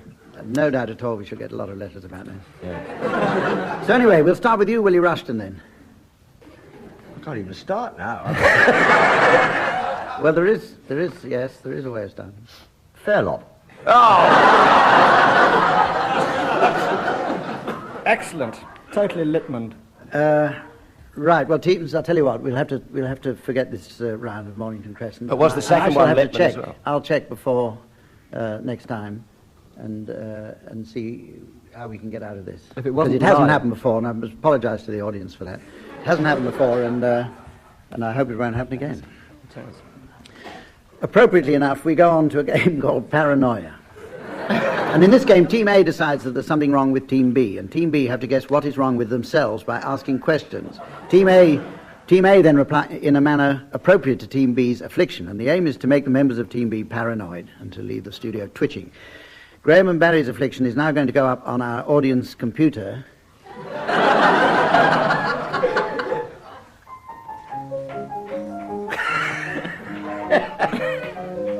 Floppy disk. And here's... Fairloppy discs. Meanwhile, here's the mystery voice to tell you listening at home. Graham and Barry think they are leaking. Graham and Barry think they are leaking. Right, we now all of us know Graham and Barry's affliction, and they have to discover what it is. Has it got anything to do with Fairlop or Maelstrom? Get that out of the way. We haven't heard that, have we? No. No. Mum is the word. Your secret is safe with us. Something to do with deodorant. Has it got a physical connotation? It can do. The physical Oh, look at that Rather nasty stain on the carpet. stain on the carpet. Is it something to do with being unprepossessing? What's unprepossessing? Are we? And be very careful, because Mother Thatcher could hit you with the full majesty of her law. Do we think we're a specific person? No, I wouldn't mention names if I was you. No. It's something to do with security, isn't it? Both meanings of the word. Are we Hence the carpet. moles? Are we moles? Charming thought. Yes, you're trying to be. Yes. That's in the other sense. In the physical sense, there is still a large stain getting bigger on the carpet. Adrian mole. No. Are we leaking? Yes.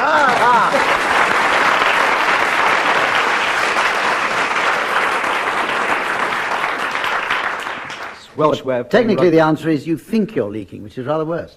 Now,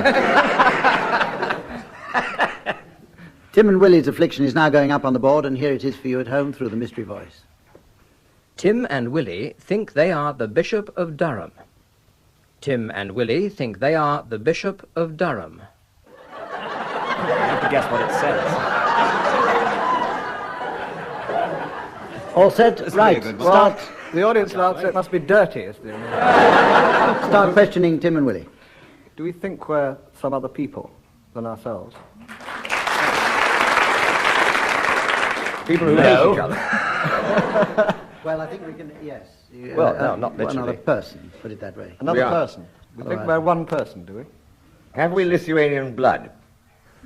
Oh, that's all a matter of belief.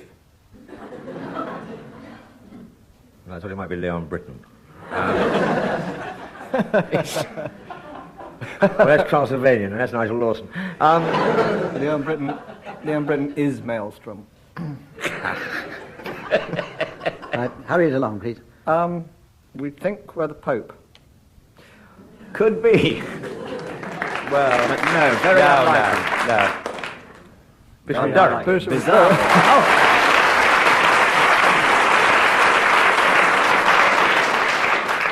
Well done. We've got a new game now. Not interesting, but new. It's called Longer and Longer.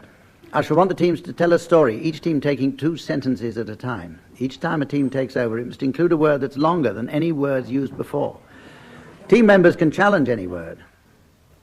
And I'll award points to anyone who can tell me how to end the game. So we're going to start with you now. This is going to be a very crucial one to score. So we'll start with you, Tim.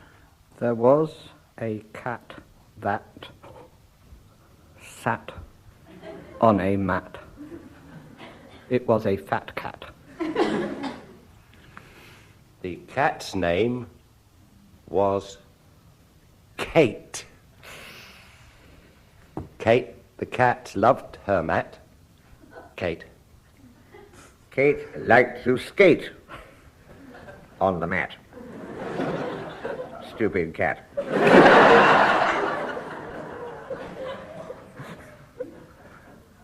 That wasn't a sentence. Was? No Kate. verb. No verb, I'm sorry. And I'm on your side. Well, we've laboriously got as far as 2 syllables. Kate the cat found a rink catering for skating cats. There Kate the cat skated. Stupid cat. Semicolon. Catering was the big one, wasn't it? Kate the cat, the skating cat, skated existentially.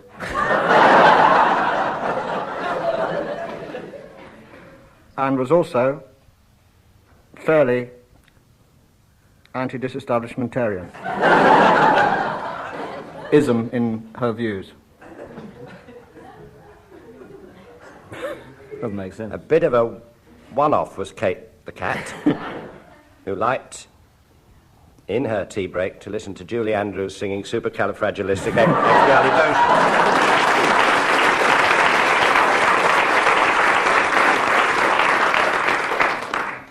And also enjoyed Max Bygrave singing Gilly Gilly Ossenfeller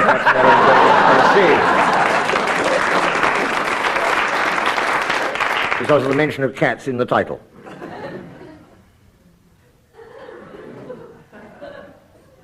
And Andrew Lloyd Webber doesn't count as a word. Or for much else, in my view. Great seeing him on Spitting Image live, wasn't it? Graham, come along. Well, you know you were asking how to finish this, Humph. I just pressed the button. I thought of a really good Well, I'm way. waiting for a white flag to go up. I think Graham's out. I think I was He's cheating. capitulated, yes. Yeah. Do you want to have a... Yep. Right. Good luck, Victor. Kate the cat was a fat cat Okay, who enjoyed catering and skating. And Kate the cat was an intelligent linguistic cat because she knew the German word for this, which was über einen Abendstaben Gesellstig unter Bürgern angehend Freude Lichtengesellschaft.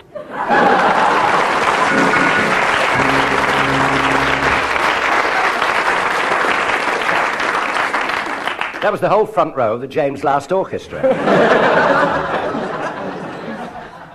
I think we'll give the game to Tim. Yeah. He deserves it.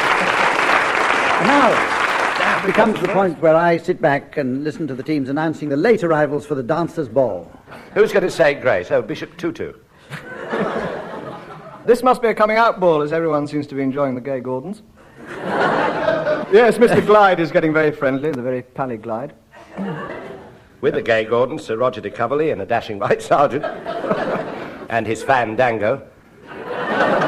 Sparing the presence of your delicious topless assistant there, Humphrey. There are a couple of beauties with their knighted Chinese son, Sir Li Ping beauty. They've brought their ram Bert, who will be more successful, but he's a ball shy. And all the way from Norway. Oh, yeah. It's going to be Lars Waltz.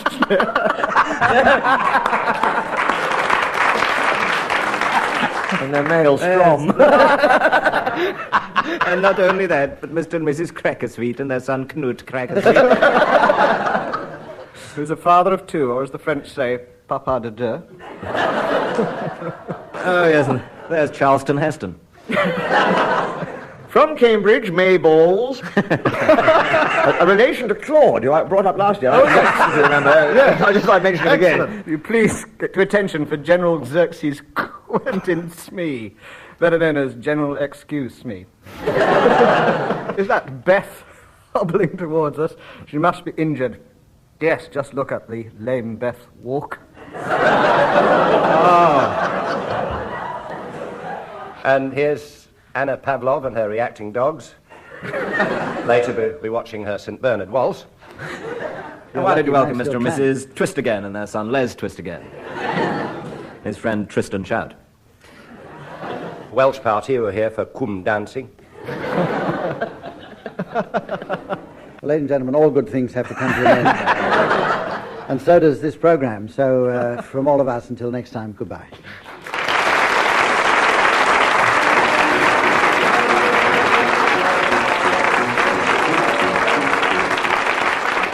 Barry Cryer, Tim Brooke Taylor, Graham Garden and Willie Rushton were being given Silly Things to Do by Humphrey Littleton, with Colin Sell setting some of them to music. The programme was produced by Paul Mayhew Archer.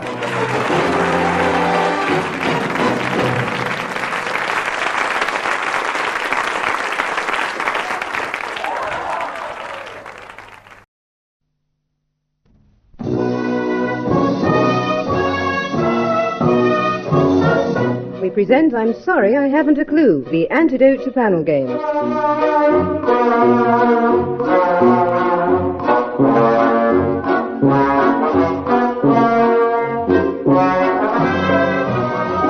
At the piano is Colin Sell and your chairman is Humphrey Littleton.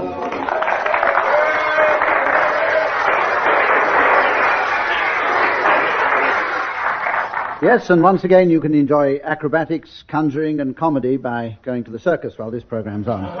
We have a long way to go before the end of the series, but I can tell you now that our two teams this week are both heavily tipped to reach the final. They're Tim Brooke Taylor and William Rushton. And Graham Garden and Barry Cryer.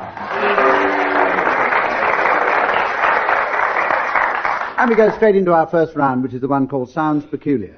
We play a sound effect, and each member of the team has a sound effect of their own, and they have to identify it, and I shall award marks for the correct identification. Graham Garden, we're going to start with you. Here's your sound effect.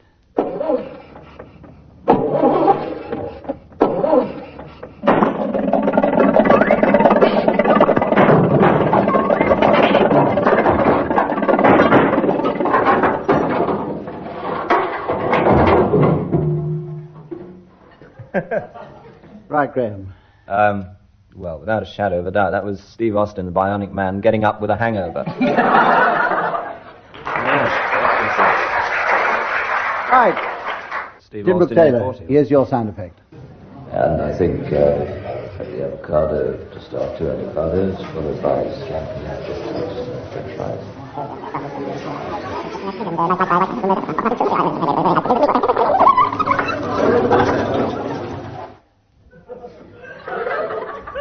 It's a restaurant. Oh, it's somebody who's turned up the speed control of the revolving restaurant on the top of the post office.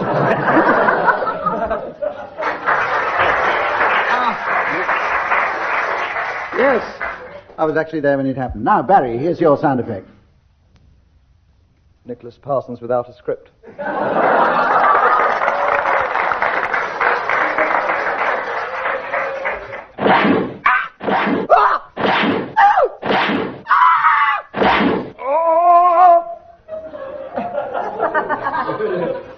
Nicholas Parsons. Approached by fans. Impossible. Impossible.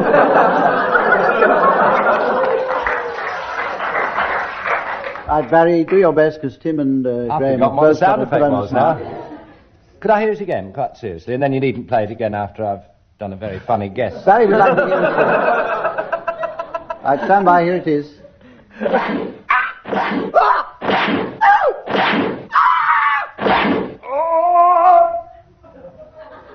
Magnus Pike shaving.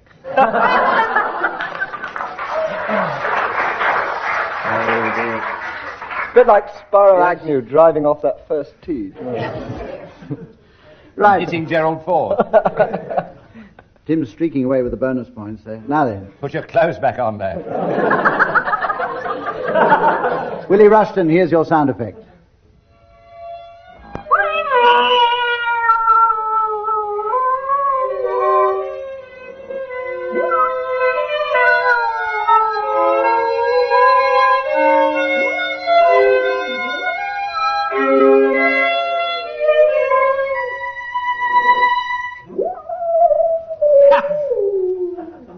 This is Yehudi Menuhin re-gutting his cat.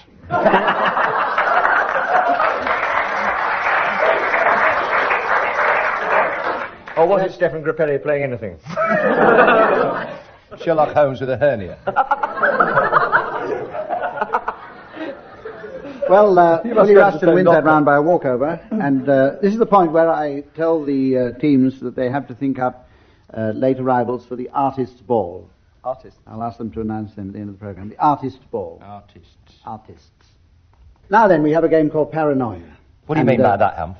What I mean is You this. talking about me? Team A decides that there is something wrong with Team B. Team B have to guess what is wrong with themselves by asking questions while Team A reply in a manner appropriate to Team B's affliction. The aim is to make members of Team B paranoid and leave the studio twitching. And Easy. Now, Graham and Barry, you have to find out what's wrong with yourselves. How many questions do we have? You may have as many questions as you like until I tell you to stop. Graham and Barry both have illusions of grandeur. Illusions of grandeur. So, Graham and Barry, start questioning. What's wrong with us, then? A fairly typical question. Yes. So you think that's really clever, do you?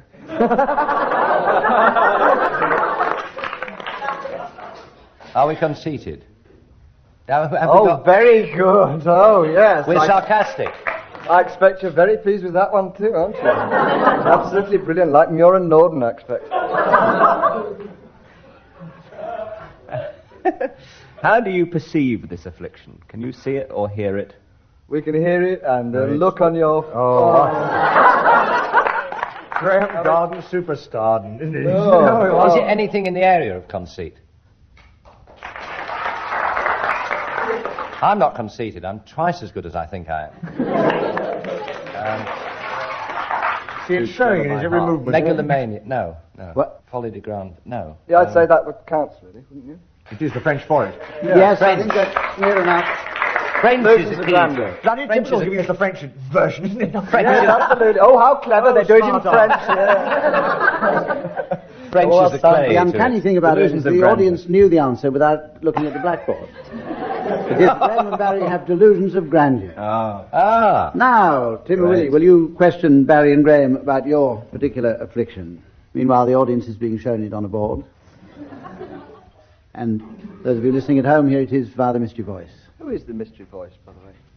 That's another round.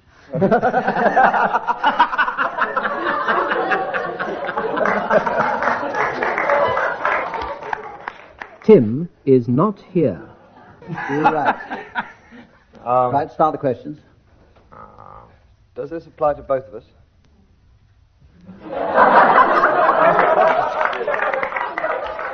Oh, this is going to get bitter, this. Apparently it doesn't, really. Do I have it more often than Tim? What has that got to do with Stick to anything? the game. Graham knows him quite well. I just want to know. We have an argument. He doesn't know me that well. You are winning in this situation in which you find yourselves, I would have said. It's not hirsuteness. Not a hirsuteness reference. No. Tim has the questioning. Yeah, was that when we were misled by the fact that both of us are different on this?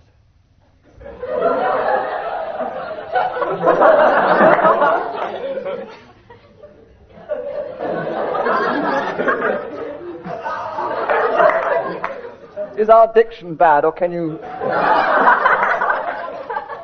And I've heard of clues, but silence. Come on, Willie.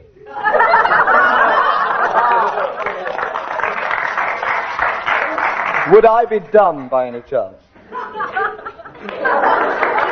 What? Am I silent? In other words, they can hear I you. think you'd better take up the questioning, Willie, if you could.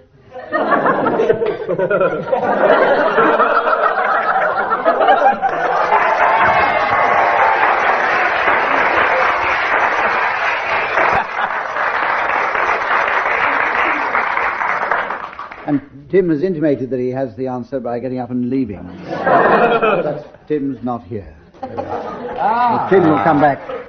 We go on now to the popular game Mornington Crescent.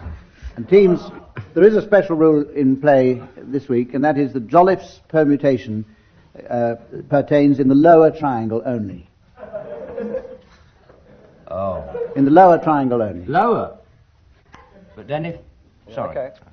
Now, who's going to start? Can I? That's... Tim, you can start. Nice to have you back. Thank you. Morden. Chipping-onga. Scrubs Lane. Hemel Hempstead. They know Very nearly a Jolliffe's permutation. Finsbury. If it's Hemel Hempstead, it's Finsbury Park. Lower triangle? Yeah. Yeah, that's just... What? It is. That's okay. All right. No, it's Is it? Yeah. Well, we can't go into why. I'm sorry, I won't hold the game up. You have done. Berkeley Square. SW15. Was that a play? No, that's nice. Was SW15 your go? Wandsworth Bridge Road. Yes, that's right. Fulham Palace Road. Mornington Crescent. Oh. Artistry that can't be defeated. Well done, Willie. And as the audience spotted, really before I did there, Tim Brooke-Taylor won for his team that particular round of Mornington Crescent. And of course we shall be coming back to that again next week and the week after. Now we go on to the round which is called Tag Wrestling. And in this round I'm going to give each team the payoff of a story, and I shall then start one of you off telling a story to fit your punchline. And then when I feel like it, I shall press my buzzer and a member... Oh, press the buzzer, it sounds like that. And a member from the opposing team will have to take up the story but make it fit his punchline. The team that reaches their punchline first wins the round. Seems the logical way of doing it. And now, Tim and Willie, your punchline is, whereupon the Prime Minister removed the evening dress and shook hands with the bridegroom. Oh, I've read it. I know who did it.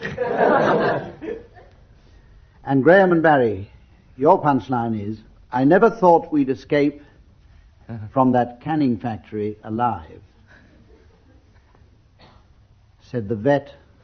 I thought it was too good to be true. To the chorus from Covent Garden. Right, Tim and Willie, will you start your story now? The Prime Minister wasn't feeling too well that morning. He had to go out in the evening to a ball in aid of crippled children. You go around kicking children and you make them crippled. Now, the Prime Minister was getting out his evening dress. But this has nothing to do with our story. This is... Oh, No, this was on... I have an objection from Tim Brooke-Taylor. This has got nothing to do with our story. I mean, Oscar Wilde, Noel Coward, this sort of clever way they've taken to it. Is this allowed? It's absolute truth. It's nothing to do with our Happy story. birthday, Humps, by the way. Happy birthday. Don't you try that intellectual stuff on me. Go on, Barry. You still have to have a round, Barry. So he went away on a holiday as well he might and disappeared from our ken. It was the day of the canning factory outing. The connection with the Prime Minister was he'd once visited it to cut a ribbon, and everything fell down. But the canning factory outing was a grand occasion held one... Canning was one of our least popular Prime Ministers.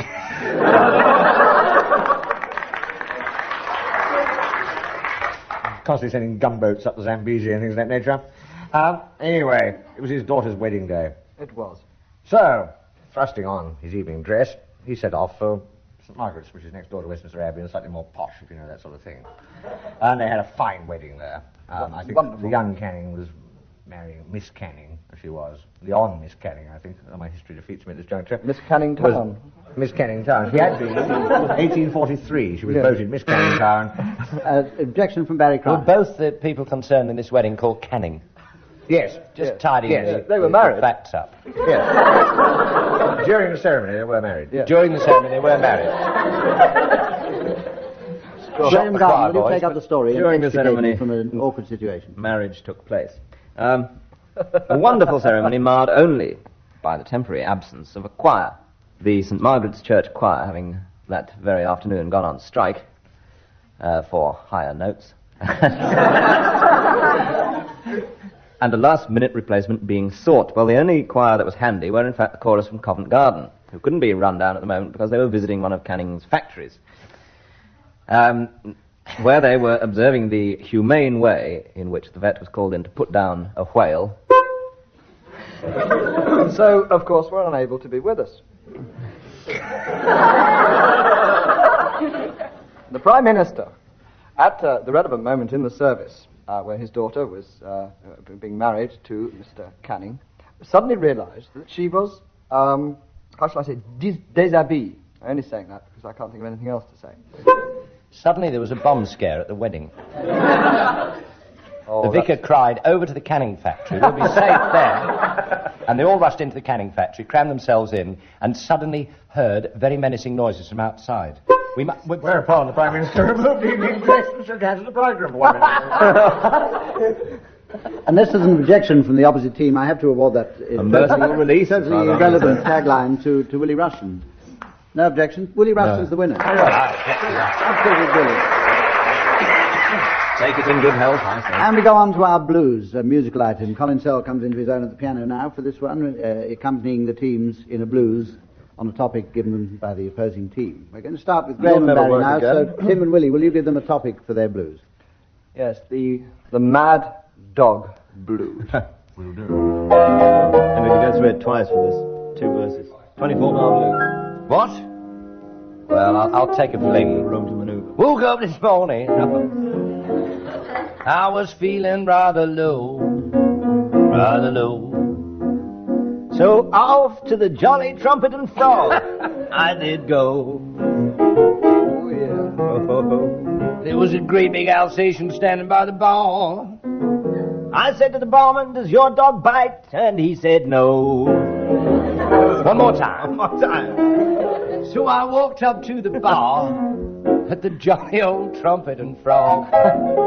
Jolly Old Trumpet and Frog. Just to rhyme with dog. And this great Alsatian dog took a great big bite out of my leg, and I was agog. I said to the barman, "You said your dog didn't bite." And he replied, "That ain't my dog."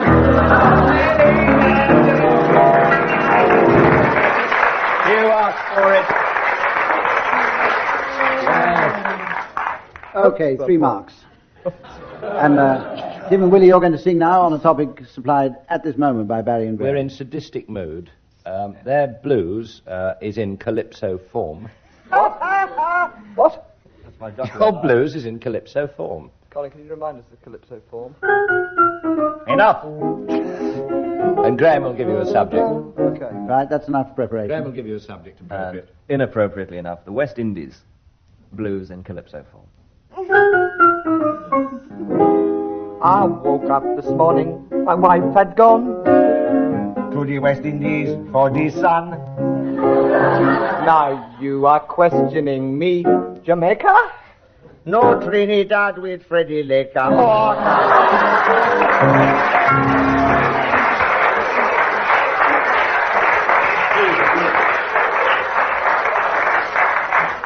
Glib devils. 4 points for you.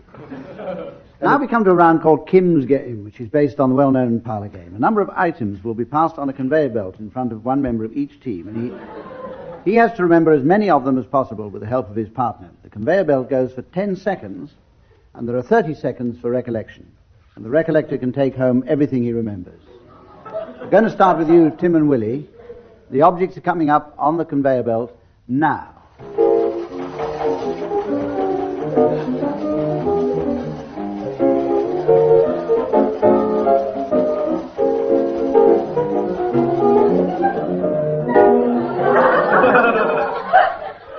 Right, now you have 30 seconds to recollect. Which of you wants to recollect? That woman's leg is still sticking out from behind the curtain.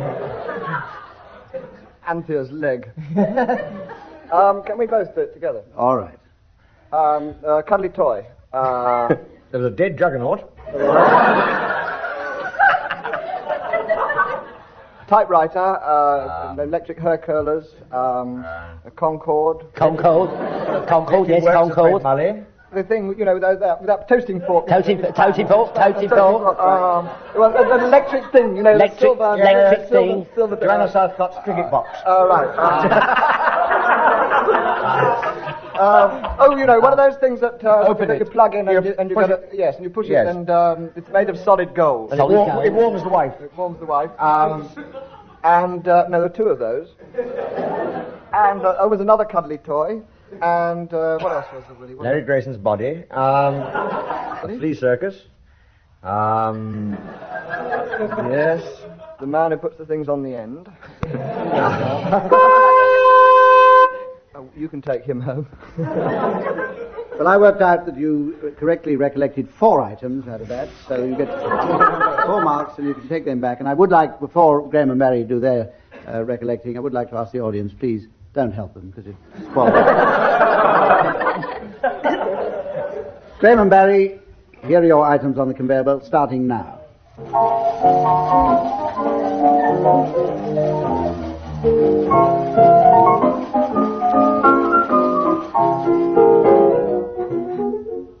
Already, you can start now, recollecting. 30 seconds from now.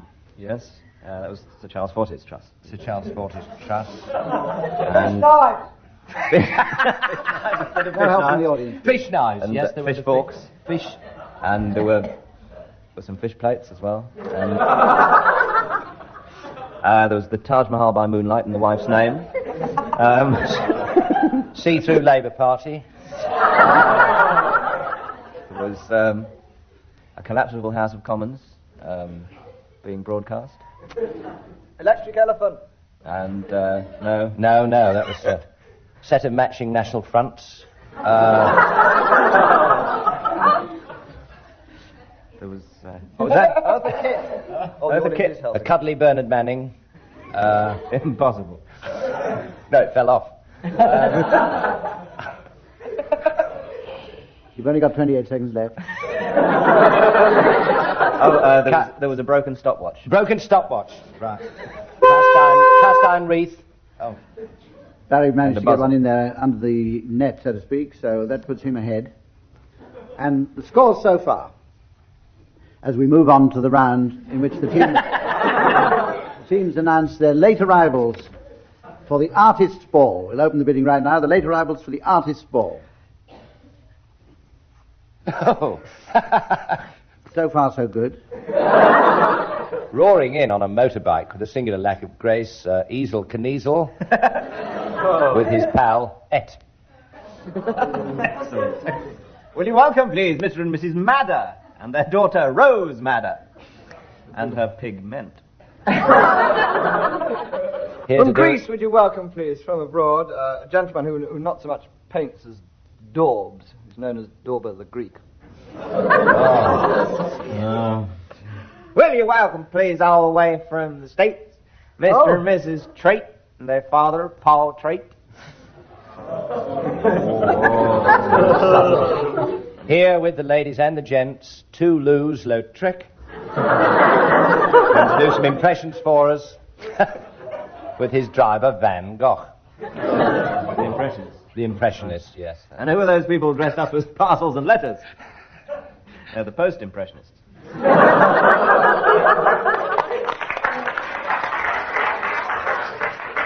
We've just had the fancy dress competition, and before the raffle, the mayor will in fact light the bonfire. This, in your programmes, is the pre-raffle light. Which will be drawn by Renaissance. Yes. And Landscape.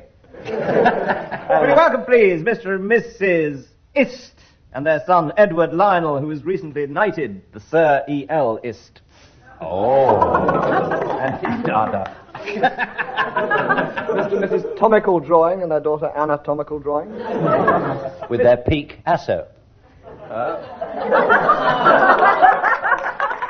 And I wish he wouldn't do that. A long line of intoxicants, the Cupists.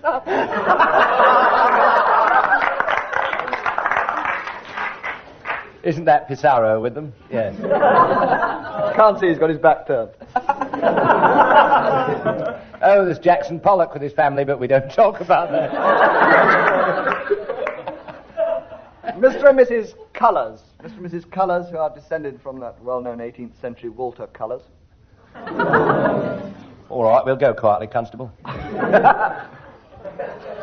was a bit like this on the Titanic, wasn't it? Yes, very nice. At this point in the game, when the teams begin to cast despairing glances in my direction, Mr. and Mrs. Couturist and their daughter, Carrie.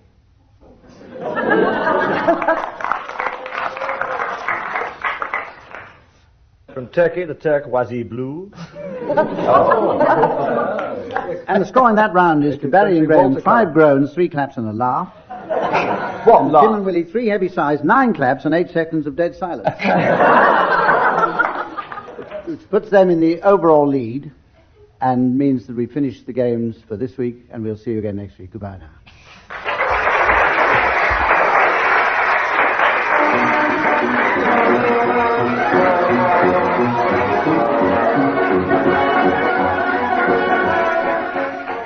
Barry Cryer, Graham Garden, Tim Brooke-Taylor and William Rushton were being given Silly Things to Do by Humphrey Littleton, with Colin Sells setting some of them to music.